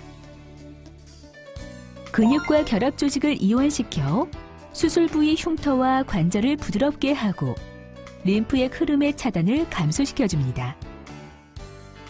유산소 운동은 심혈관 건강을 개선시키고 효과적인 체중 관리 및 전체적인 건강을 증진시키며 정맥과 림프의 흐름을 원활하게 합니다. 이를 위해 개개인의 최대 심박수의 60에서 75%에 해당하는 운동 강도로 걷기, 자전거 타기, 수영 등을 시행합니다. 골격근이 정맥 및 림프액의 펌핑을 촉진시켜 팔, 다리의 부피를 감소시킬 수 있으며 근육이 강하면 강할수록 근력 소모나 피로감 없이 더 잘 움직일 수 있습니다. 운동을 시작할 때에는 일반적으로 낮은 강도로 시작하여 부종 및 개개인의 반응을 잘 관찰하면서 점진적으로 강도를 조정하도록 합니다. 주의사항은 다음과 같습니다. 운동은 1일 2회 정도 실시하며 각 운동은 5회에서 10회 정도 실시합니다. 운동은 반드시 붕대나 스타킹을 착용할 상태에서 시행하며 운동 후에는 번거롭더라도 붕대 압력 조정을 위해 풀어서 다시 감아줍니다. 운동은 사람마다 각자 가지고 있는 신체 능력이 다르기 때문에 점진적으로 시작하여 강도를 조정하도록 합니다. 운동 시 통증, 부종 증가 불편감 등이 발생하면 중단합니다.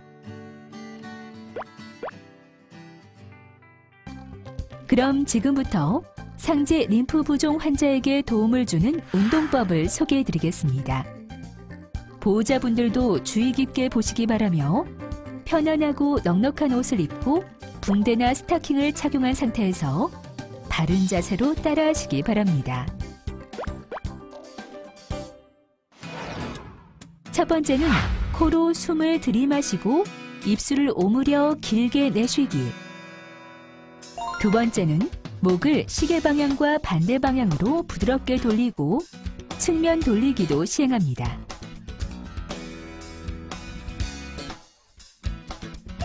계속해서 어깨를 올리면서 숨을 들이마시고 어깨를 내리면서 숨을 내쉽니다.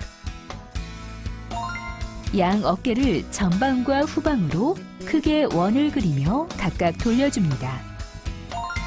이번에는 양쪽 팔을 약간 들고 팔꿈치를 가볍게 구부린 다음 최대한 가슴을 앞으로 내밀어 양쪽의 날개뼈가 서로 맞닿을 수 있도록 합니다.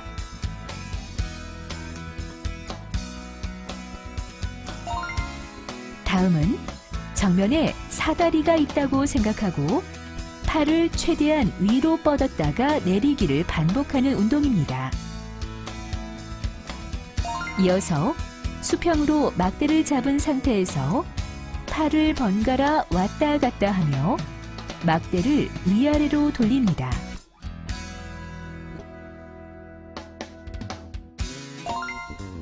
다음에는 한 손으로 막대의 중간을 잡은 상태에서 막대를 돌려줍니다.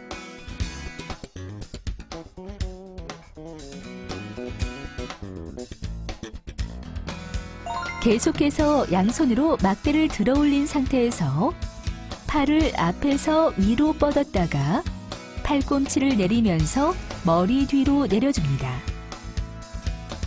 이번에는 손바닥을 위로 한 상태에서 막대를 잡고 팔꿈치를 구부렸다 폈다를 반복합니다.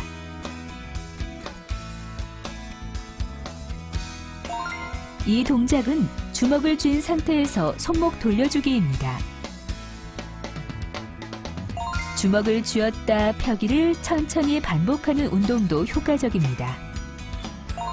이번에는 손바닥과 손가락을 서로 마주보게 한 뒤 손가락으로 반대쪽 손가락을 밀어줍니다. 계속해서 손바닥과 손가락을 서로 맞댄 상태에서 손가락을 하나씩 뗍니다.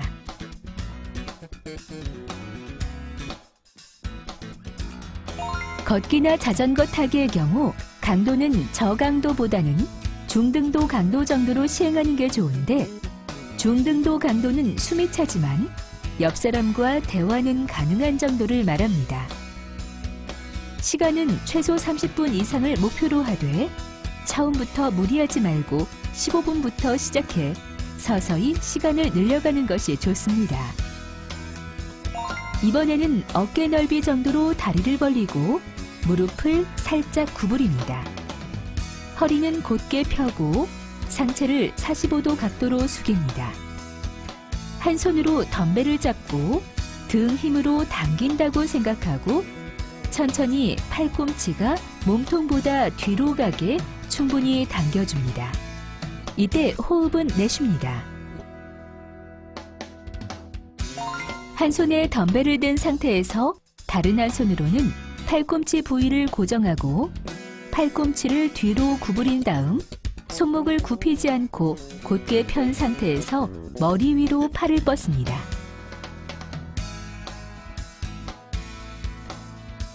이번에는 양손에 덤벨을 들고 팔꿈치를 구부리는데 주의할 점은 손목은 굽히지 않고 곧게 피는 것입니다.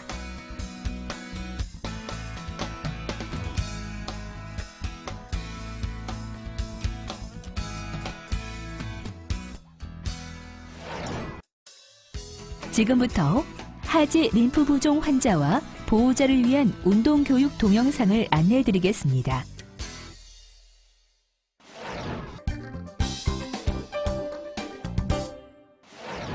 림프 부종 운동은 부종 부위의 림프 혈관들에 적당한 압력을 줄 수 있을 정도로 리듬감이 있는 근육 운동들로 구성하는 것이 좋습니다. 먼저 림프 부종 감소 운동은 부종 부위의 림프액을 흡수가 잘 되게 만들어진 인접 부위로 이동할 수 있도록 도와줍니다.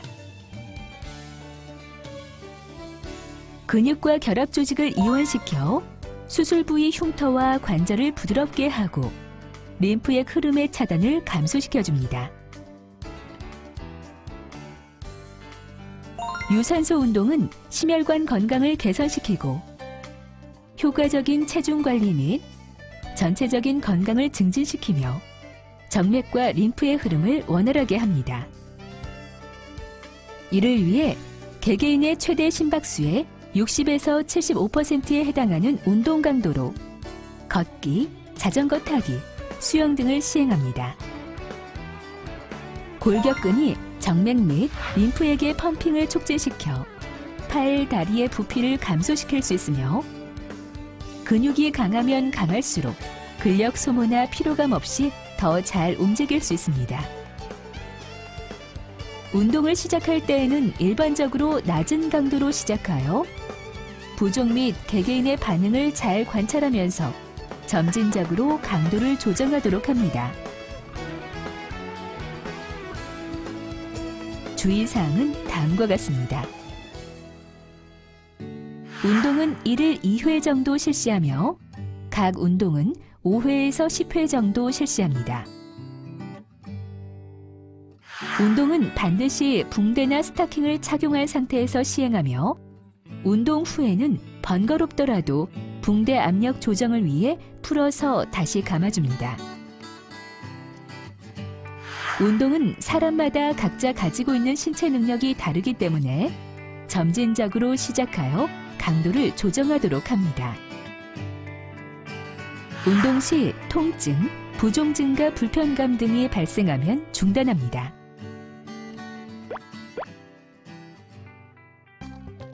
지금부터 하지 림프 부종 환자와 보호자를 위한 운동법을 소개해 드리겠습니다. 보호자분들도 주의 깊게 보시기 바라며 편안하고 넉넉한 옷을 입고 붕대나 스타킹을 착용한 상태에서 바른 자세로 따라하시기 바랍니다. 복식 호흡 운동을 할 때는 코로 숨을 들이마시고 입술을 오므려 길게 내쉽니다.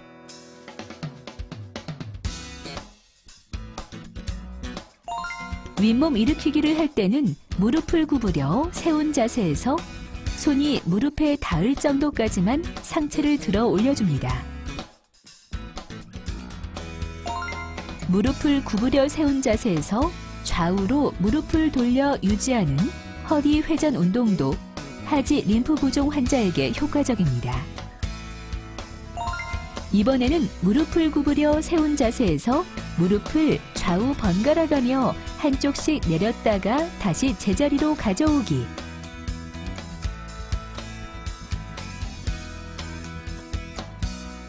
무릎 사이에 베개를 끼워서 힘을 주었다 풀기를 천천히 반복하는 운동도 시행합니다.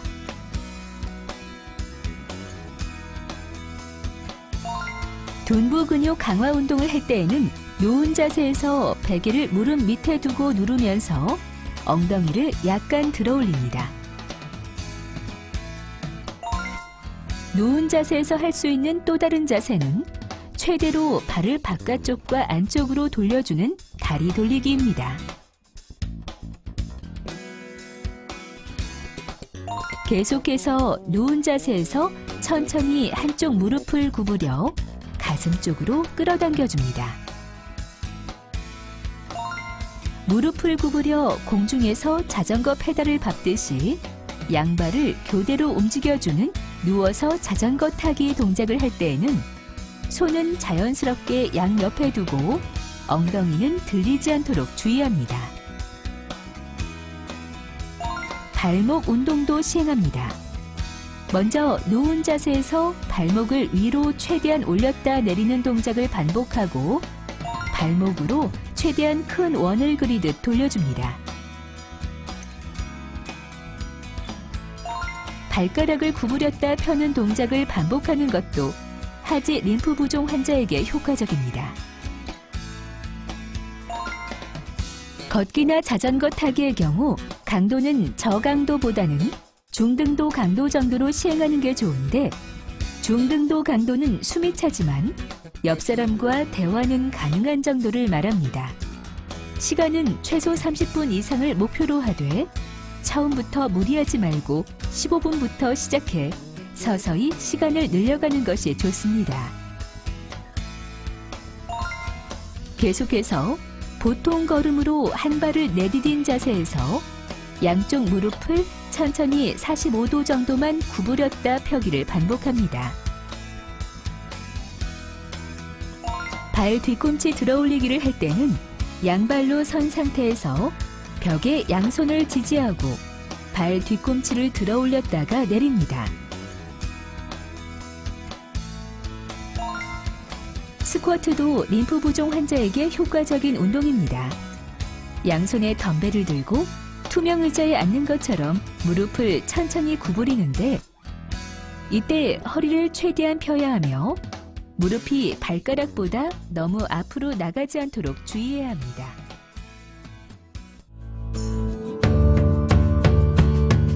네, 안녕하십니까. 저는 대한림프부종학회장 신경환입니다. 이렇게 세계 림프부종의 날 행사의 하나로 여러 훌륭하신 선생님들을 모시고 국내 암 환자 림프부종의 발생 및 치료 연계 현황에 대해서 논의하고 패널 토의를 하게 돼서 굉장히 기쁘게 생각합니다. 코로나로 인해서 대면에서 강의하고 패널 토의를 하지는 못하지만 이렇게 훌륭하신 선생님들이 쉽게 한자리에 모일 수 있어서 이것은 또한 장점으로 생각합니다. 오늘 말씀해 주실 여러 교수님들은 외과 산부인과 재활의학과 교수님, 방사선종양학과 교수님 분들이시고 정소연 교수님, 임명철 교수님, 김영배 교수님, 김준성 교수님, 양은주 교수님입니다. 이 교수님들께서 림프부종의 발생 및 치료 연계 현황에 대해서 앞부분에서 간략하게 말씀해 주시고 뒤이어서 자주 하는 질문에 대한 말씀 및 그 토의가 있도록 하겠습니다. 먼저 정소연 교수님부터 말씀해 주시겠습니다. 예, 안녕하세요. 국립암센터에서 유방암 수술하고 있는 정소연입니다.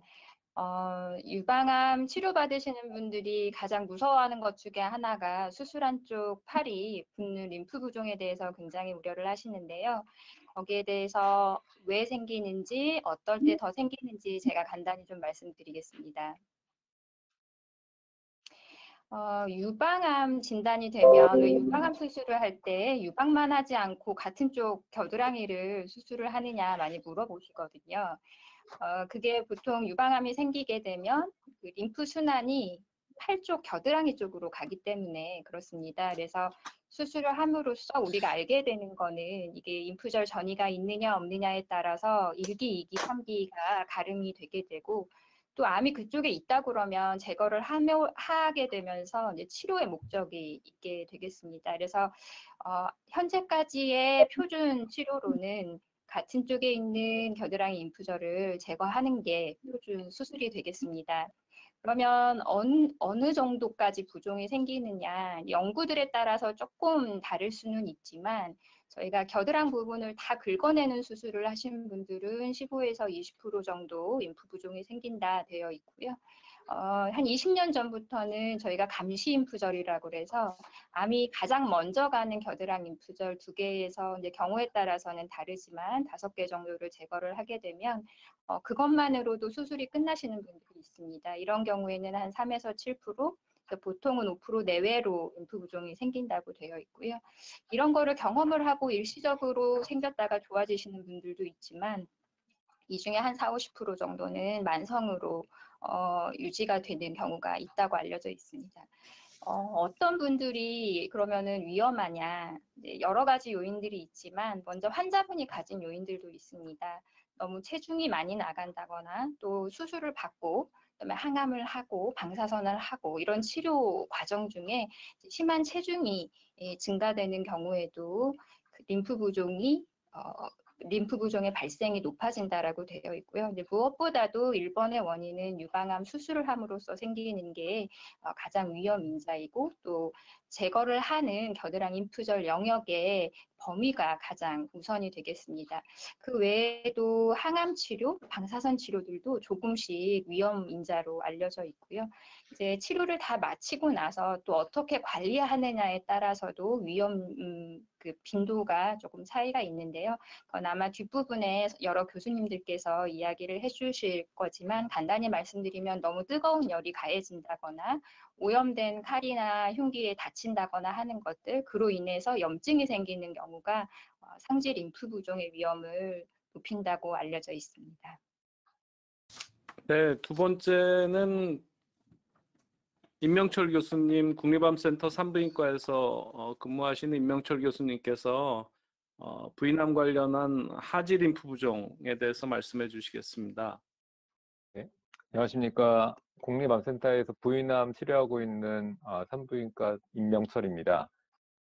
유방암과 거의 비슷하게 부인과 질환에서도 이제 질환이 어디까지 이렇게 진행이 되어 있는지 병기를 설정하기 위해서 림프절을 절제하기도 하고 또 커져 있는 림프절의 종양을 제거하기 위해서 치료적인 목적으로 림프절을 제거하기도 합니다. 근데 이제 유방암 환자분에 비해서 부인암 환자분들의 생존율이 상대적으로 좀 낮고 또 이렇게 상지는 되게 잘 노출이 되는 반면에 하지가 잘 노출이 안 돼서 골반 림프절 또 림프 부종에 대해서 잘 모르고 이제 수술을 하고 이후에 다리가 붓거나 이래서 굉장히 놀라시는 경우가 상대적으로 많이 있는데요. 통상 자궁경부암, 마감, 난소암이 있을 때 골반 림프절 절제술을 시행을 하면은 저희가 의학적으로 림프 부종으로 진단하는 빈도는 약 한 10% 전후로 알려져 있습니다. 그렇지만 이거는 이제 의학적으로 실질적으로 아주 많이 부은 경우에 해당되고요. 그 외에도 림프 부종과 관련된 환자가 굉장히 다리가 무겁다거나 뻐근한다거나 주관적으로 이제 붓는다고 호소하시는 경우는 20% 이상인 것으로 이렇게 알려져 있습니다. 그리고 이 외에도 또 림프절 절제한 데에 낭종이 생겨서 그 낭종이 감염이 되거나 또 하지 부분에 뭐 모기에 물린다거나 아니면 다리 쪽에 굉장히 미세하게 염증이 다들 조금씩은 다 있거든요. 이런 다리가 갈라지거나 하는 부분에 이렇게 균이 들어가면서 피부 림프 선염이 이제 발생하는 경우가 있을 수 있기 때문에 골반의 림프절 절제술을 하시게 되면은 이런 것들이 발생하지 않도록 주의를 요하게 됩니다. 이제 유방암과 마찬가지로 저희가 이제 외음부암이 있는데요. 외음부암이 있게 되면은 이제 서해부의 림프절 절제술을 합니다. 저희 그래서 이 겨드랑이나 서해부는 이 림프절이 굉장히 아주 빡빡하게 모이는 곳이 되거든요. 이게 굉장히 얕게 있는 림프절, 깊게 있는 림프절이 모이기 때문에 서해부나 이제 겨드랑이 림프절 절제술을 시행하게 되면은 림프 부종이 이제 발생할 확률이 크게 되는데 외음부암의 경우 서해부 림프절 절제술을 시행을 하게 되면 약 절반 정도에서 하지 림프 부종이 발생할 수 있다. 이제 이렇게 알려져 있습니다. 다음 슬라이드 주십시오. 이제 최근에는 저희 부인암에서도 유방암에서 이제 감시 림프절 개념을 따라가고 있어서 이제 자궁 내막암이나 경부암일 때에는 종양에 이제 감시하는 물감 같은 조영제를 사용하게 되고 첫 번째 도달하는 이제 감시 림프절만 절제해서 저희가 수술 중에 전이 여부를 확인해서 림프절 절제 부위를 좀 최소화하려는 노력이 이제 많이 임상 현장에서 이루어지고 있고 그래서 림프 부종의 빈도는 이제 현저하게 감소하고 있는 추이라고 말씀드릴 수가 있습니다. 이제 상지 쪽에는 수술하면 이쪽에 이제 주사도 맞지 않고 굉장히 보호하려는 노력이 많은데 하지는 그에 비해서 조금 이제 주의를 기울이는 것들이 이제 좀 잘 알려져 있지 않고 그런 주의를 기울이는 것이 좀 부족한 것이 이제 현실입니다. 근데 이제 상지에 비해서 용량과 용적이 크기 때문에 한번 발생하면 굉장히 이제 급격하게 발생할 수가 있고요. 또 오후에 또 더 뚜렷하게 발생하는 경우도 있고 또 상지는 주로 한쪽을 이제 더 많이 사용한다면 하지는 양측을 다 사용하면서 이런 것들이 악화되는데 더 문제를 일으키는 경우도 있고 또 굳이 바지나 아니면 치마를 이렇게 걷어서 꼭 확인하지 않으면 약간의 림프 부종이 있는 것을 놓칠 수가 있기 때문에 환자분들도 좀 적극적으로 아실 필요가 있겠고 저희 의료진들도 적극적인 관심을 가질 수 있는 그런 분야라고 말씀드릴 수 있겠습니다. 이상입니다. 네, 감사합니다. 다음번은 암 환자의 방사선 치료의 기술 동향에 따른 림프 부종 발생 현황에 대해서 세브란스 병원 방사선정학과 김용배 교수님께서 말씀해 주시겠습니다. 네, 안녕하십니까. 방금 소개받은 세브란스 병원 방사선정형외과 김용배입니다. 네, 다음 슬라이드 주시면 방사선 치료는 사실 굉장히 급속하게 발전을 하고 있습니다. 그렇지만 환자분들께서는 예전에 수십 년 전에 방사선 치료로 인해서 생긴 부작용에 대해서 많이 인지를 하시고 굉장히 불안하게 생각하시는데 예전에 부작용을 많이 발생시켰던 치료는 여기서 보여지는 가운데 코발트 치료나 2차원 치료를 했을 때는 부작용이 굉장히 많이 생겼지만 지금 현재 가장 많이 시행되고 있는 치료는 3차원 치료와 세기조절 치료입니다. 그래서 이 두 가지 발전된 치료 기법으로는 이런 예전에 끔찍한 부작용 같은 거는 심하게 생기지는 않기 때문에 환자분들께서 방사선 치료에 대해서 너무 두려움을 갖지 않으셔도 될 것 같습니다. 다음 슬라이드 주시면요. 일반적인 원칙이라고 제가 좀 정리를 해봤는데요. 이 방사선 치료 선량하고 부피는 반비례 관계라고 생각하시면 되겠습니다. 그래서 선량을 많이 쓰려면 부피를 커버하는 범위를 적게 해야지 부작용이 덜 생기고요. 반대로 부피를 커버하는 범위를 넓게 하려고 그러면 선량을 적게 써야지 부작용이 덜 생긴다고 할 수 있겠습니다. 그런데 이제 기본적으로는 어떤 암에서 방사선 치료를 할 때 어떤 선량을 쓰고 어떤 범위를 커버를 한다라는 거는 교과서적으로 다 정해져 있습니다. 그렇기 때문에 이 부작용의 발생 빈도는 결국은 환자분께서 이 방사선 치료는 주로 수술이나 항암제 후에 뒤쪽에 하는 경우가 많기 때문에 앞에서 얼마나 이제 수술이나 항암제를 강한 치료를 받았는지 적정한 치료를 받았는지가 중요하고요. 정리해서 말씀드리면 이 조기암일 경우에는 수술도 작게 하고 항암제도 세게 안 하고 방사선도 약하게 범위도 작게 하고 선량도 많이 쓰지 않기 때문에 이런 림프 부종과 같은 부작용이 덜 생긴다고 하겠습니다. 그러나 진행성 암일 경우에는 수술도 세게 하고 항암제도 세게 하고 방사선도 넓은 범위를 커버해서 선량도 어느 정도 써야 되기 때문에 이런 림프 부종과 같은 부작용 발생 확률이 높다고 생각할 수 있겠습니다. 방사선 치료는 이런 부드러운 림프관을 방사선 치료가 딱딱하게 만들고 굽는 그런 영향이 있기 때문에 방사선 치료를 안 받을 수 있으면 안 받는 게 림프 부종이 안 생기게 하는 예방 차원에서는 좋고요. 꼭 받아야 된다 그러면은 진행성에서 방사선 치료를 받으시는 분들은 림프 부종의 발생 가능성에 대해서는 어느 정도 항상 생각을 하시고 전문가들께 항상 말씀이 없으시더라도 어느 정도 위험도가 되는지 본인이 어느 정도 위험이 되는지 확인을 해보시는 게 좋을 것 같고요. 그래서 림프 부종이 눈에 띄게 생기기 전에 진행성 암이고 치료를 수술이나 항암제나 방사선을 어느 정도 중등도 이상의 강도로 받으신 분들은 생기기 전에 미리 부종을 치료하시는 전문가 선생님께 하셔가지고 예방을 위한 교육을 받고 그런 것들을 생활 습관을 개선하는 게 가장 중요하다고 할 수 있겠습니다. 이상입니다. 네, 감사합니다. 다음번은 이제 치료 쪽으로 넘어가는 것 같은데요. 림프 부종의 조기 진단 및 국내 다학제 진료 현황에 대해서 전임 학회장이셨습니다. 카톨릭대학교 성빈센트 병원 재활의학과 김준성 교수님께서 말씀해 주시겠습니다. 네, 안녕하세요. 성빈센트 병원 재활의학과 김준성입니다. 제가 말씀드릴 게 조기 진단과 다학제 현황인데요. 지금 보시는 슬라이드가 저희 대한 림프 부종 학회 홈페이지에 있는 내용입니다. 그래서 오늘 다뤄지는 많은 내용들이 저희 학회 홈페이지에 나와 있기 때문에 참고하시면 좋을 것 같습니다. 다음 슬라이드 보시면요. 그래서 림프 부종 조기 발견은 다른 질환과 마찬가지로 치료에 있어서 조기 진단, 조기 치료가 중요한데요.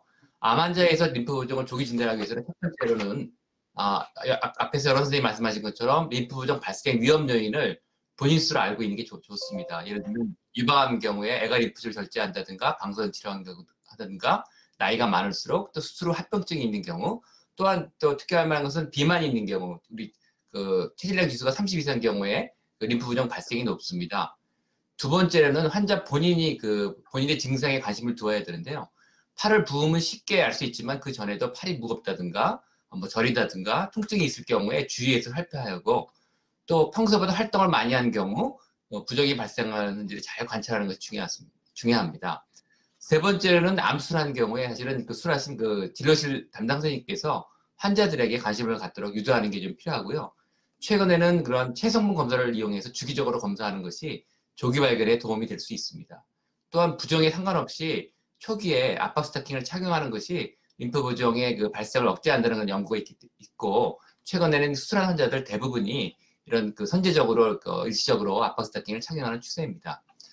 다음 국내 다학제 진료 현황은 사실 자세히 말씀드릴 내용은 없지만, 과거에는 사실 수술하는 선생님과 림프 부종 치료하는 재활학과 선생님과 연계가 없어서 각각 독립적으로 돼서 환자의 진단과 치료가 좀 지연되는 이런 경향이 있었습니다. 그러나 최근에는 협진 시스템이 잘 발달되어 있고요. 또 어떤 병원은 수술 받으신 분들은 통상적으로 자동적으로 연계가 돼서 그런 시스템을 구축한 병원도 있습니다. 또한 최근 림프 부종 환자가 수술이 증가하는 추세인데요.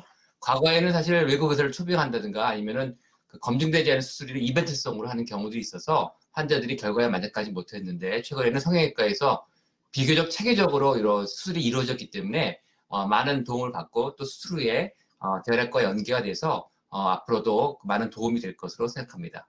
네, 이상입니다. 네, 감사합니다. 그러면은 초반 마지막 시간으로 국내 림프 부종 환자의 치료 연계 현황에 대해서 분당 서울대병원 재활의학과의 양은주 교수님께서 말씀해 주시겠습니다. 네, 감사합니다. 사실 우리나라 전체 림프 부종 환자분이 얼마나 계시고 또 얼마나 치료를 많이 받고 계시는지 큰 국가적 자료가 그렇게 많지는 않아서, 제가 2015년 정도까지 2011년부터 2015년까지 국립암센터와 이제 그중에 림프 부종 치료를 받으셨던 분들 연계한 자료 현황이라고 하면 그 자료를 좀 들고 왔습니다. 다음 슬라이드 주시면, 다음 넘겨주시면요. 그래서 이제 우리나라 암 환자분들 중에서 처음 진단을 받은 이제 96만 명, 100만 명 정도 되는 환자분 중에 림프 부종 치료를 얼마나 받으셨는지 자료가 좀 있었습니다. 다음 보여주시면요.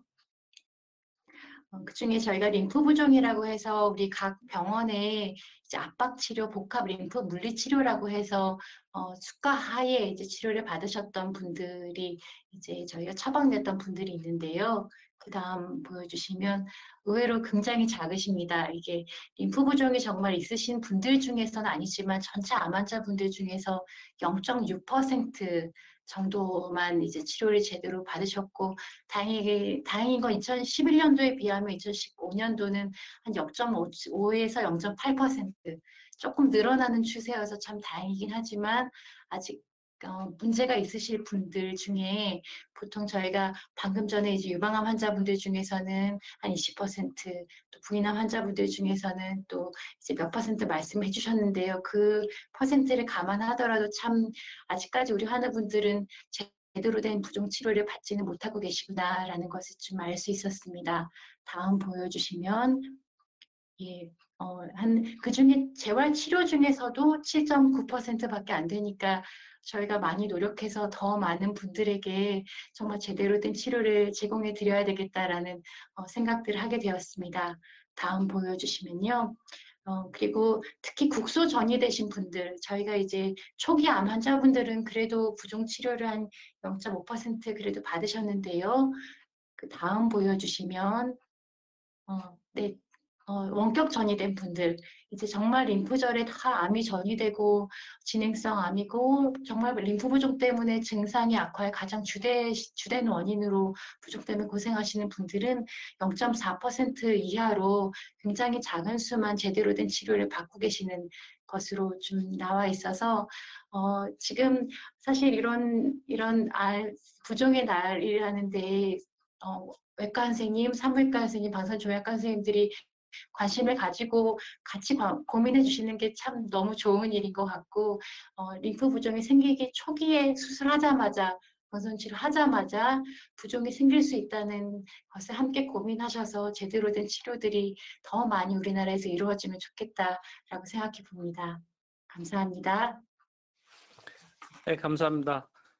예, 이제 초반 여러 교수님들이 간략하게 다 말씀을 해주셨고, 자주 하는 질문에 대해서 각 교수님들께서 또 답변을 해주시는 그런 시간을 갖도록 하겠습니다. 첫 번째는 암 수술 기법에 대한 것인데요. 최근 암 수술 기법이 많이 발전했는데 림프 부종 발생률을 줄이기 위한 수술 방법은 없나요?에 대해서 수술을 담당하시는 두 분 교수님께서 말씀해 주시겠습니다. 먼저 정소영 교수님 말씀해 주시죠. 네, 유방암에서는 이제 겨드랑 림프절 수술하는 거는 지금까지는 표준 수술이기 때문에 이제 하시기는 해야 되는데 20년 전만 해도 기수에 상관없이 전이 여부에 상관없이 다 긁어내는 수술을 했거든요. 근데 이제 감시인프절이라는 개념이 도입이 되면서 이제 우리가 가장 먼저 가는 인프절, 전이 없다면 그걸로 수술을 마치는 감시인프절 수술만 하면서 림프 부종 발생이 많이 줄었습니다. 이제 그럼에도 불구하고 전이가 있으신 분들은 다 긁어냈었죠. 근데 또 요즘에는 하나나 두 개 인프절이 있으신 분들은 방사선 치료가 예정되어 있다면 또 추가적인 수술도 생략할 수 있는 연구 결과들이 나왔습니다. 그래서 점점 미니멀한 범위로 저희가 떼게 되는 게 림프 부종 발생을 줄이는 수술 방법이라고 할 수 있겠고요. 이제 뭐 많이 하는 술식은 아니지만 유방에서 가는 림프 순환과 팔 쪽에서 오는 림프 순환을 좀 더 선택적으로 가늠을 해서 수술하는 기법들도 소개가 되고 있습니다. 또 국내에서는 아주 초기라고 판단이 여겨지고, 즉 영상에서 겨드랑 인프절이 커져 있지 않은 분들, 초기 유방암 환자분들을 대상으로 해서는 아예 겨드랑 인프절 수술을 생략하는 임상 연구들도 진행을 하고 있어서 이제 어떻게 보면 조금씩 이제 유방암 치료 받으시는 분들이 림프 부종에서 조금씩 더 벗어날 수 있지 않을까 하고 기대를 하고 있습니다. 네, 이상입니다. 네, 임명철 교수님 말씀해 주시죠. 저희 부인암도 유방암에서 이제 좋은 데이터로 이렇게 입증이 돼서 감시 림프절이 도입된 것을 이제 따라가고 있는 추이입니다. 부인암에서는 아주 양질의 그 무작위 이상 영부는 없는 실정인데요. 워낙 유방에서 좋은 데이터가 있고 또 이제 수술 기구가 굉장히 발전을 함에 따라서 최근에 이제 난소암 같은 경우에는 진행성 난소암에서는 CT라던가 PET-CT 등 이제 영상 검사에서 전이 소견이 없으면은 림프절 절제술을 아예 생략하는 그러한 방법이 이제 도입이 되고 있고, 경부암이나 내막암인 경우에는 감시 림프절을 이제 절제를 해서 수술 중에 확인하고 추가적으로 전체를 다 절제술하는 그런 수술은 이제 생략하는 방법으로 림프절 절제술의 범위를 좀 줄이고 있고요. 그리고 이제 제가 서두에 말씀드렸지만 하지에는 발 쪽에 굉장히 다리가 건조하고 갈라지고 염증이 있는 경우가 많기 때문에 제 개인적으로는 수술하기 전부터 처음에 이제 검사로 암이라고 해서 이제 영상 검사라던가 이런 거 하러 오실 때 다리 쪽에 보습이라던가 아니면 감염이 있으면 감염을 치료하고 수술을 하시면 림프절 절제술 부위에 염증이 현저하게 주는 것을 이제 저희가 임상적으로 많이 경험을 하고 있어서 수술 전에도 좀 그러한 노력을 이제 하고 있고요. 그 다음에 이제 이거는 아직 입증되지는 않았지만 림프절 절제술 한 이후에 그 부위에 정상적인 림프절을 좀 이식을 한다거나 아니면은 이제 혈관과 림프관을 연결해주는 그런 것들이 이제 좀 시도는 되고 있는데 이런 것들은 앞으로 좀 데이터를 조금 더 기다려 봐야 될 것 같습니다. 네, 이상입니다. 네, 림프 부종이 굉장히 발생하는 환자의 삶의 질을 떨어뜨리는 것이기 때문에 또 그 림프 부종을 야기하는 가장 큰 이유가 림프절 절제 수술이기 때문에 아마 상지든 하지든 림프절을 어느 환자에서 림프절 절제가 도움이 될지를 선별해내고 적게 하려는 노력이 산부인과와 또 유방암 외과 쪽에서 계속 진행 중인 것 같습니다. 그럼 그 다음번 많이 하는 질문은 림프절 곽청수를 시행하지 않고 감시 림프절 생것만 시행하여도 림프 부종이 생길 수 있나요? 라는 질문이고요. 제가 좀 전에 말씀드린 내용과 조금 통하는 내용 같습니다. 정소연 교수님 먼저 말씀해 주시죠. 예, 앞서서 말씀드린 내용이긴 한데요. 이제 다 긁어내는 수술을 받으신 분들은 대략 20%, 감시 림프절 생것만 하신 분들은 대략 5% 정도의 부종이 생긴다고 보고가 되고 있습니다. 일단은 칼이 들어가게 되면은 저희가 할 때 그 림프 선들의 주행을 아무래도 잘라낼 수밖에 없기 때문에 감시 림프절 생것만으로도 일부에서는 림프 부종의 위험이 있습니다. 그래서 저희가 수술 이후에는 이런 부종 위험을 낮추기 위한 다각도의 본인의 교육이나 이제 의료진들의 교육들을 위해서 노력을 하고 있고 주의를 하고 있습니다. 적은 수이기는 하지만 감시 림프절 생것만으로도 림프 부종은 생길 수 있습니다. 하지 쪽에서는 어떤가요, 임명철 교수님? 네, 저희 하지 쪽에서도 이제 후향적으로 저희가 데이터를 보게 되면은 림프절 개수, 절제된 개수가 많을수록 하지 림프 부종이 증가하는 것이 잘 알려져 있습니다. 그래서 뭐 10개, 15개, 20개 어떠한 기준을 쓰든지 개수가 늘어남에 따라서 림프 부종의 이제 확률은 증가되는 것으로 되어 있고요. 또 수술 이후에 추가적으로 방사선 치료라든가 이런 치료가 같이 병합이 되는 경우에도 증가되는 것으로 이렇게 잘 알려져 있습니다. 네, 감사합니다. 다음번 질문으로 넘어가면 이제 항암 치료 중에 팔다리가 붓는 경우가 많은데 특히 탁솔 계통의 항암제를 쓰면 전신 부종과 함께 팔다리가 많이 붓는 증상이 꽤 있습니다. 이것도 림프 부종인가요? 하는 질문이고요. 이것에 대해서는 재활의학과 양은주 교수님께서 말씀해 주시겠습니다. 네. 네.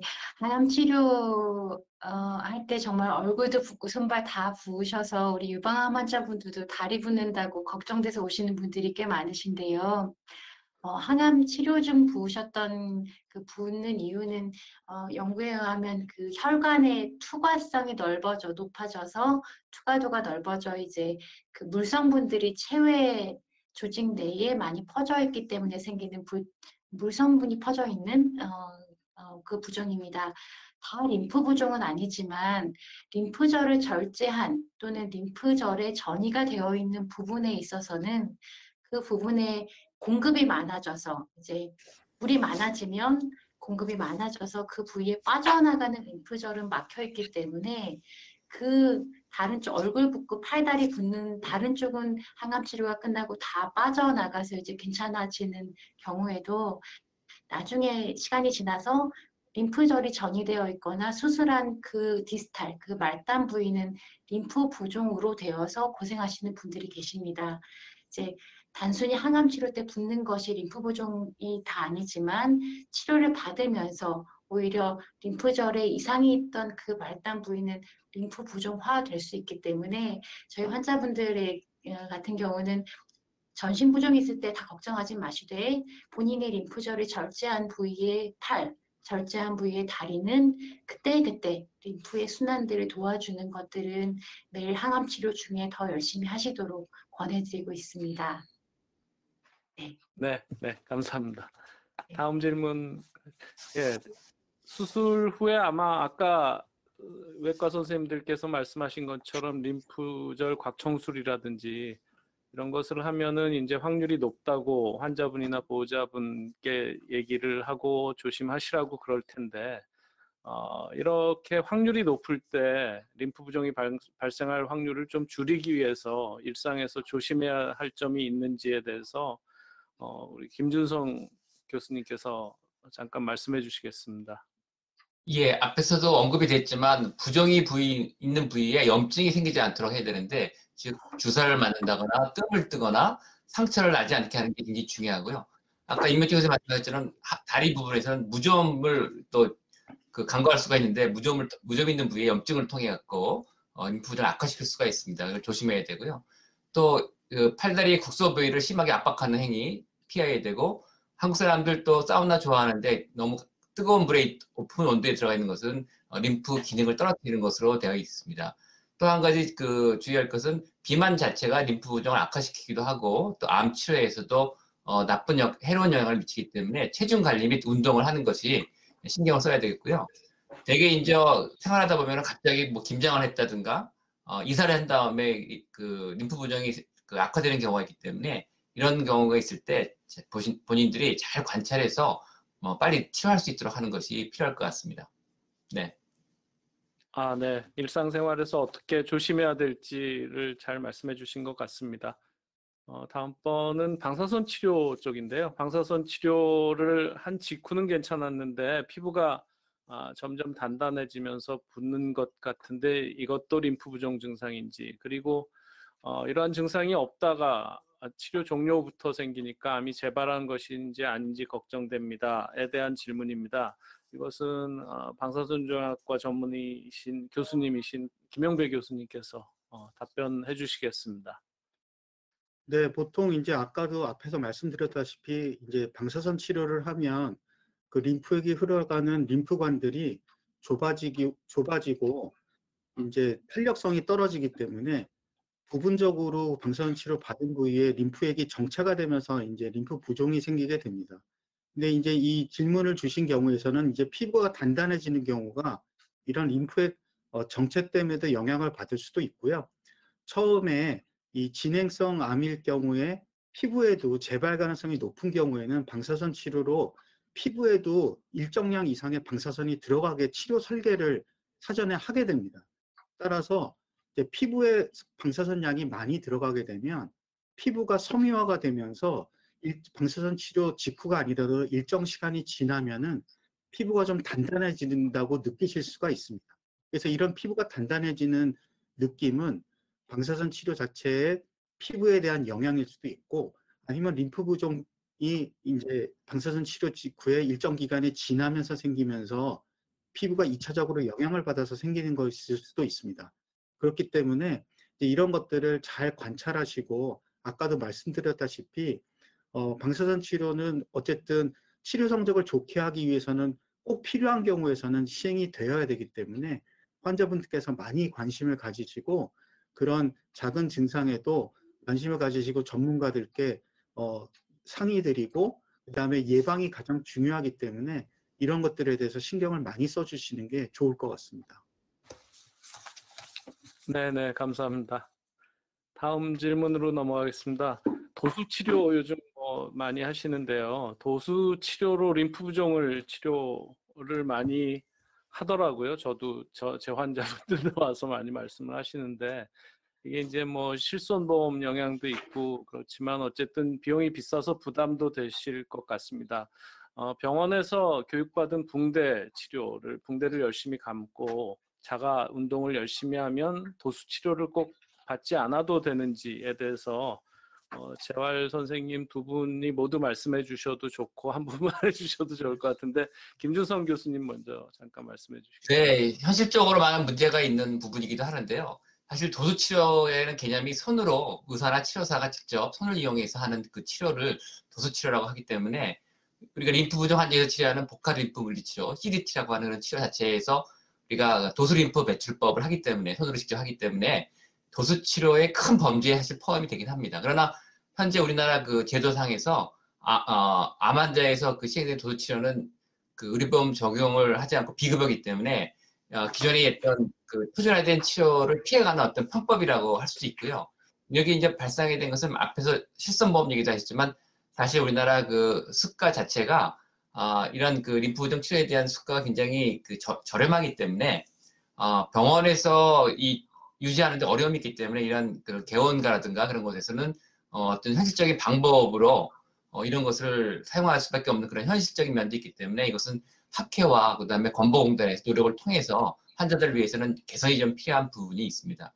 또 한 가지는 이런 개인 병원이나 해서 하는 그런 치료에서는 주로 도수 치료, 도수 림프 배출법만 하는데, 사실은 림프 부종 치료에 있어서 이런 그 도수 치료 매뉴얼 세라피보다도 압박 치료가 굉장히 중요하기 때문에 이것을 간과하면 안 되기 때문에 사실은 림프 부종이 심하지 않고 초기에 이런 복합 림프 분리 치료를 잘 배우고 본인 스스로 자가 치료법을 터득했다 그러면 이것들을 매일매일 배울 필요는 없고 관리를 스스로 할 수도 있는 부분이 있습니다.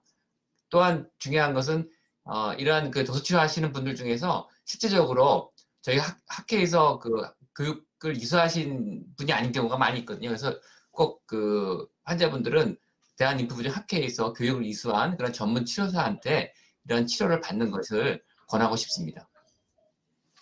네, 도수 치료가 그럼 도움이 됩니까? 혹시 양은주 교수님 뭐 더 말씀해 주실. 앞서 너무 말씀을 잘 해주셔서, 네, 요즘에 저는 고민이 그 치료의 도수 치료, 림프 부종 치료, 부종 치료 이런 치료란 하나의 이름이기보다는 정말 환자분 한 분 한 분 림프 부종의 경과 또는 림프 부종의 지금 상황이 보면 볼수록 다 다르시더라고요. 어떤 분은 본인 스스로 운동하면서 좋아지는 초기 단계도 있고, 어떤 분은 정말 섬유화가 너무 진행이 돼서 그 섬유화를 풀어야지만 림프 부종이 좋아지실 분들이 있어서 환자분의 상황에 따라 적절한 치료, 뭐 도수 치료란 이름 또는 그 이름보다는 본인에 맞는 치료를 집중적으로 어떻게 해야 될지를 본인이 제대로 알고 그것을 잘 스스로 유지해 나가는 그 단계가 굉장히 중요한 것 같습니다. 그래서 결국 목적은 환자가 아닌 암 환자분들이 생활인으로 사는 게 저희들의 모든 목적이니까 림프 부종을 갖고 계시더라도 본인이 스스로 일상생활을 잘 재밌고 활기차게 사실 수 있는 게 저희들 모두의 바람이기 때문에 그 집중적인 치료를 잘 받고 마지막에는 스스로 잘 관리하실 수 있는 분이 되는 게 저희의 치료 목표인 것 같습니다. 네, 첨언을 하자면 관리가 잘 되시는 분이 이렇게 매일매일 도수 치료 받을 필요는 없습니다. 네, 네, 감사합니다. 맞습니다. 네, 네. 네. 다음, 아마 마지막 질문인 것 같습니다. 공기 펌프 압박 치료기에 대한 얘기인 것 같고요. 가정용 공기 펌프 압박기도 효과가 있을까요?에 대한 질문입니다. 이것도 뭐 이번에는 양은주 교수님 먼저 말씀을 좀 해주시죠. 네. 본인 매일매일 마사지하고 붕대 감는 게 많이 힘들어하시는 분들은 보조적으로 펌프하는 것도 저한테는 참 효과가 있다고 말씀하시는 환자분들도 계셔서 적절한 압박을 함께 보조하시는 것은 같은 효과가 있을 것 같고요. 한 가지 주의는 너무 림프를 압박하는 것, 그 순서와 압박에 대한 강도가 있는데 그것을 고려하지 않고 강한 압박을 근위부에 주거나 또는 끝까지 가지 않고 중간에 압박이 끝나게 되면 오히려 압박 치료를 받은 더 근위부, 몸통에 가까운 부위들의 부종이 몰릴 가능성들이 있으십니다. 그래서 압박 치료기, 공기 압박기에 너무 의존하는 것보다는 그 흐름, 림프의 흐름이 적절하게 제대로 잘 가는 것이 되고 있는지, 혹시 압박기를 한 다음에 더 근위부가 더 붙지는 않은지를 잘 살펴보면서 하시는 것이 좋을 것 같습니다. 네, 김준성 교수님, 네, 추가하실 말씀. 과거에는 공기 압박 그 치료에 대해서 약간 부정적인 시각이 있었는데 최근 여러 그 연구나 논문들은 효과가 좀 입증되어 있고요. 우리가 그 병원에서 치료하지 못하는 날 본인이 그 압박 펌프 치료기를 위해서 사용하는 것은 오히려 권장할 만하다. 최근에는 그런 추세로 바뀌는 것 같습니다. 근데 지금 양원준 선생님 말씀하신 것처럼 압력을 너무 높이지 않는 범위 내에서 안전하게 사용하면 좋겠고요. 근데 이 치료기가 너무 다양하고 가격도 천차만별이거든요. 그래서 바람직한 것은 그 치료받는 병원에 그 전문 치료사나 아니면 담당 선생님들과 상의해서 제품에 대해서 좀 그 양질의 것을 구입하는 것이 그 치료의 효과를 높일 수 있는 한 가지 방법이 될 것 같습니다. 그러면 재활의학과 선생님들께서는 공기 펌프 압박기에 대해서도 조금 뭐 교육을 해주십니까? 아니면은 어떻게 사용법 이런 걸 환자분들이 진짜 제각기 할 것 같은데요. 되게 치료실에서 직접 그 병원에서 치료를 받기 때문에 거기에 대한 이해가 있고 담당 치료사들이 좀 설명하고 또 제품 그 회사에서 잘 설명해 주기 때문에 그 주의점만 잘 지킨다면 사용하는데 크게 어렵거나 무리는 없습니다. 네, 감사합니다. 오늘 꽤 긴 시간 동안 여러 림프 부종에 관여하시는 여러 교수님들께서 발생 현황과 치료에 대해서 말씀해 주셨습니다. 이렇게 세계 림프 부종의 날을 맞이해서 행사로서 이런 패널 토의가 이루어졌는데요. 앞으로도 계속 의료 일선에서 여러 교수님들 수고 많으실 것 같습니다. 이 패널 토의를 들으시는 그리고 시청하시는 여러분께서도 많은 도움이 되기를 바랍니다. 이상으로 마치겠습니다. 여러 교수님들 감사합니다. 네, 감사합니다. 수고하셨습니다. 네. 감사합니다.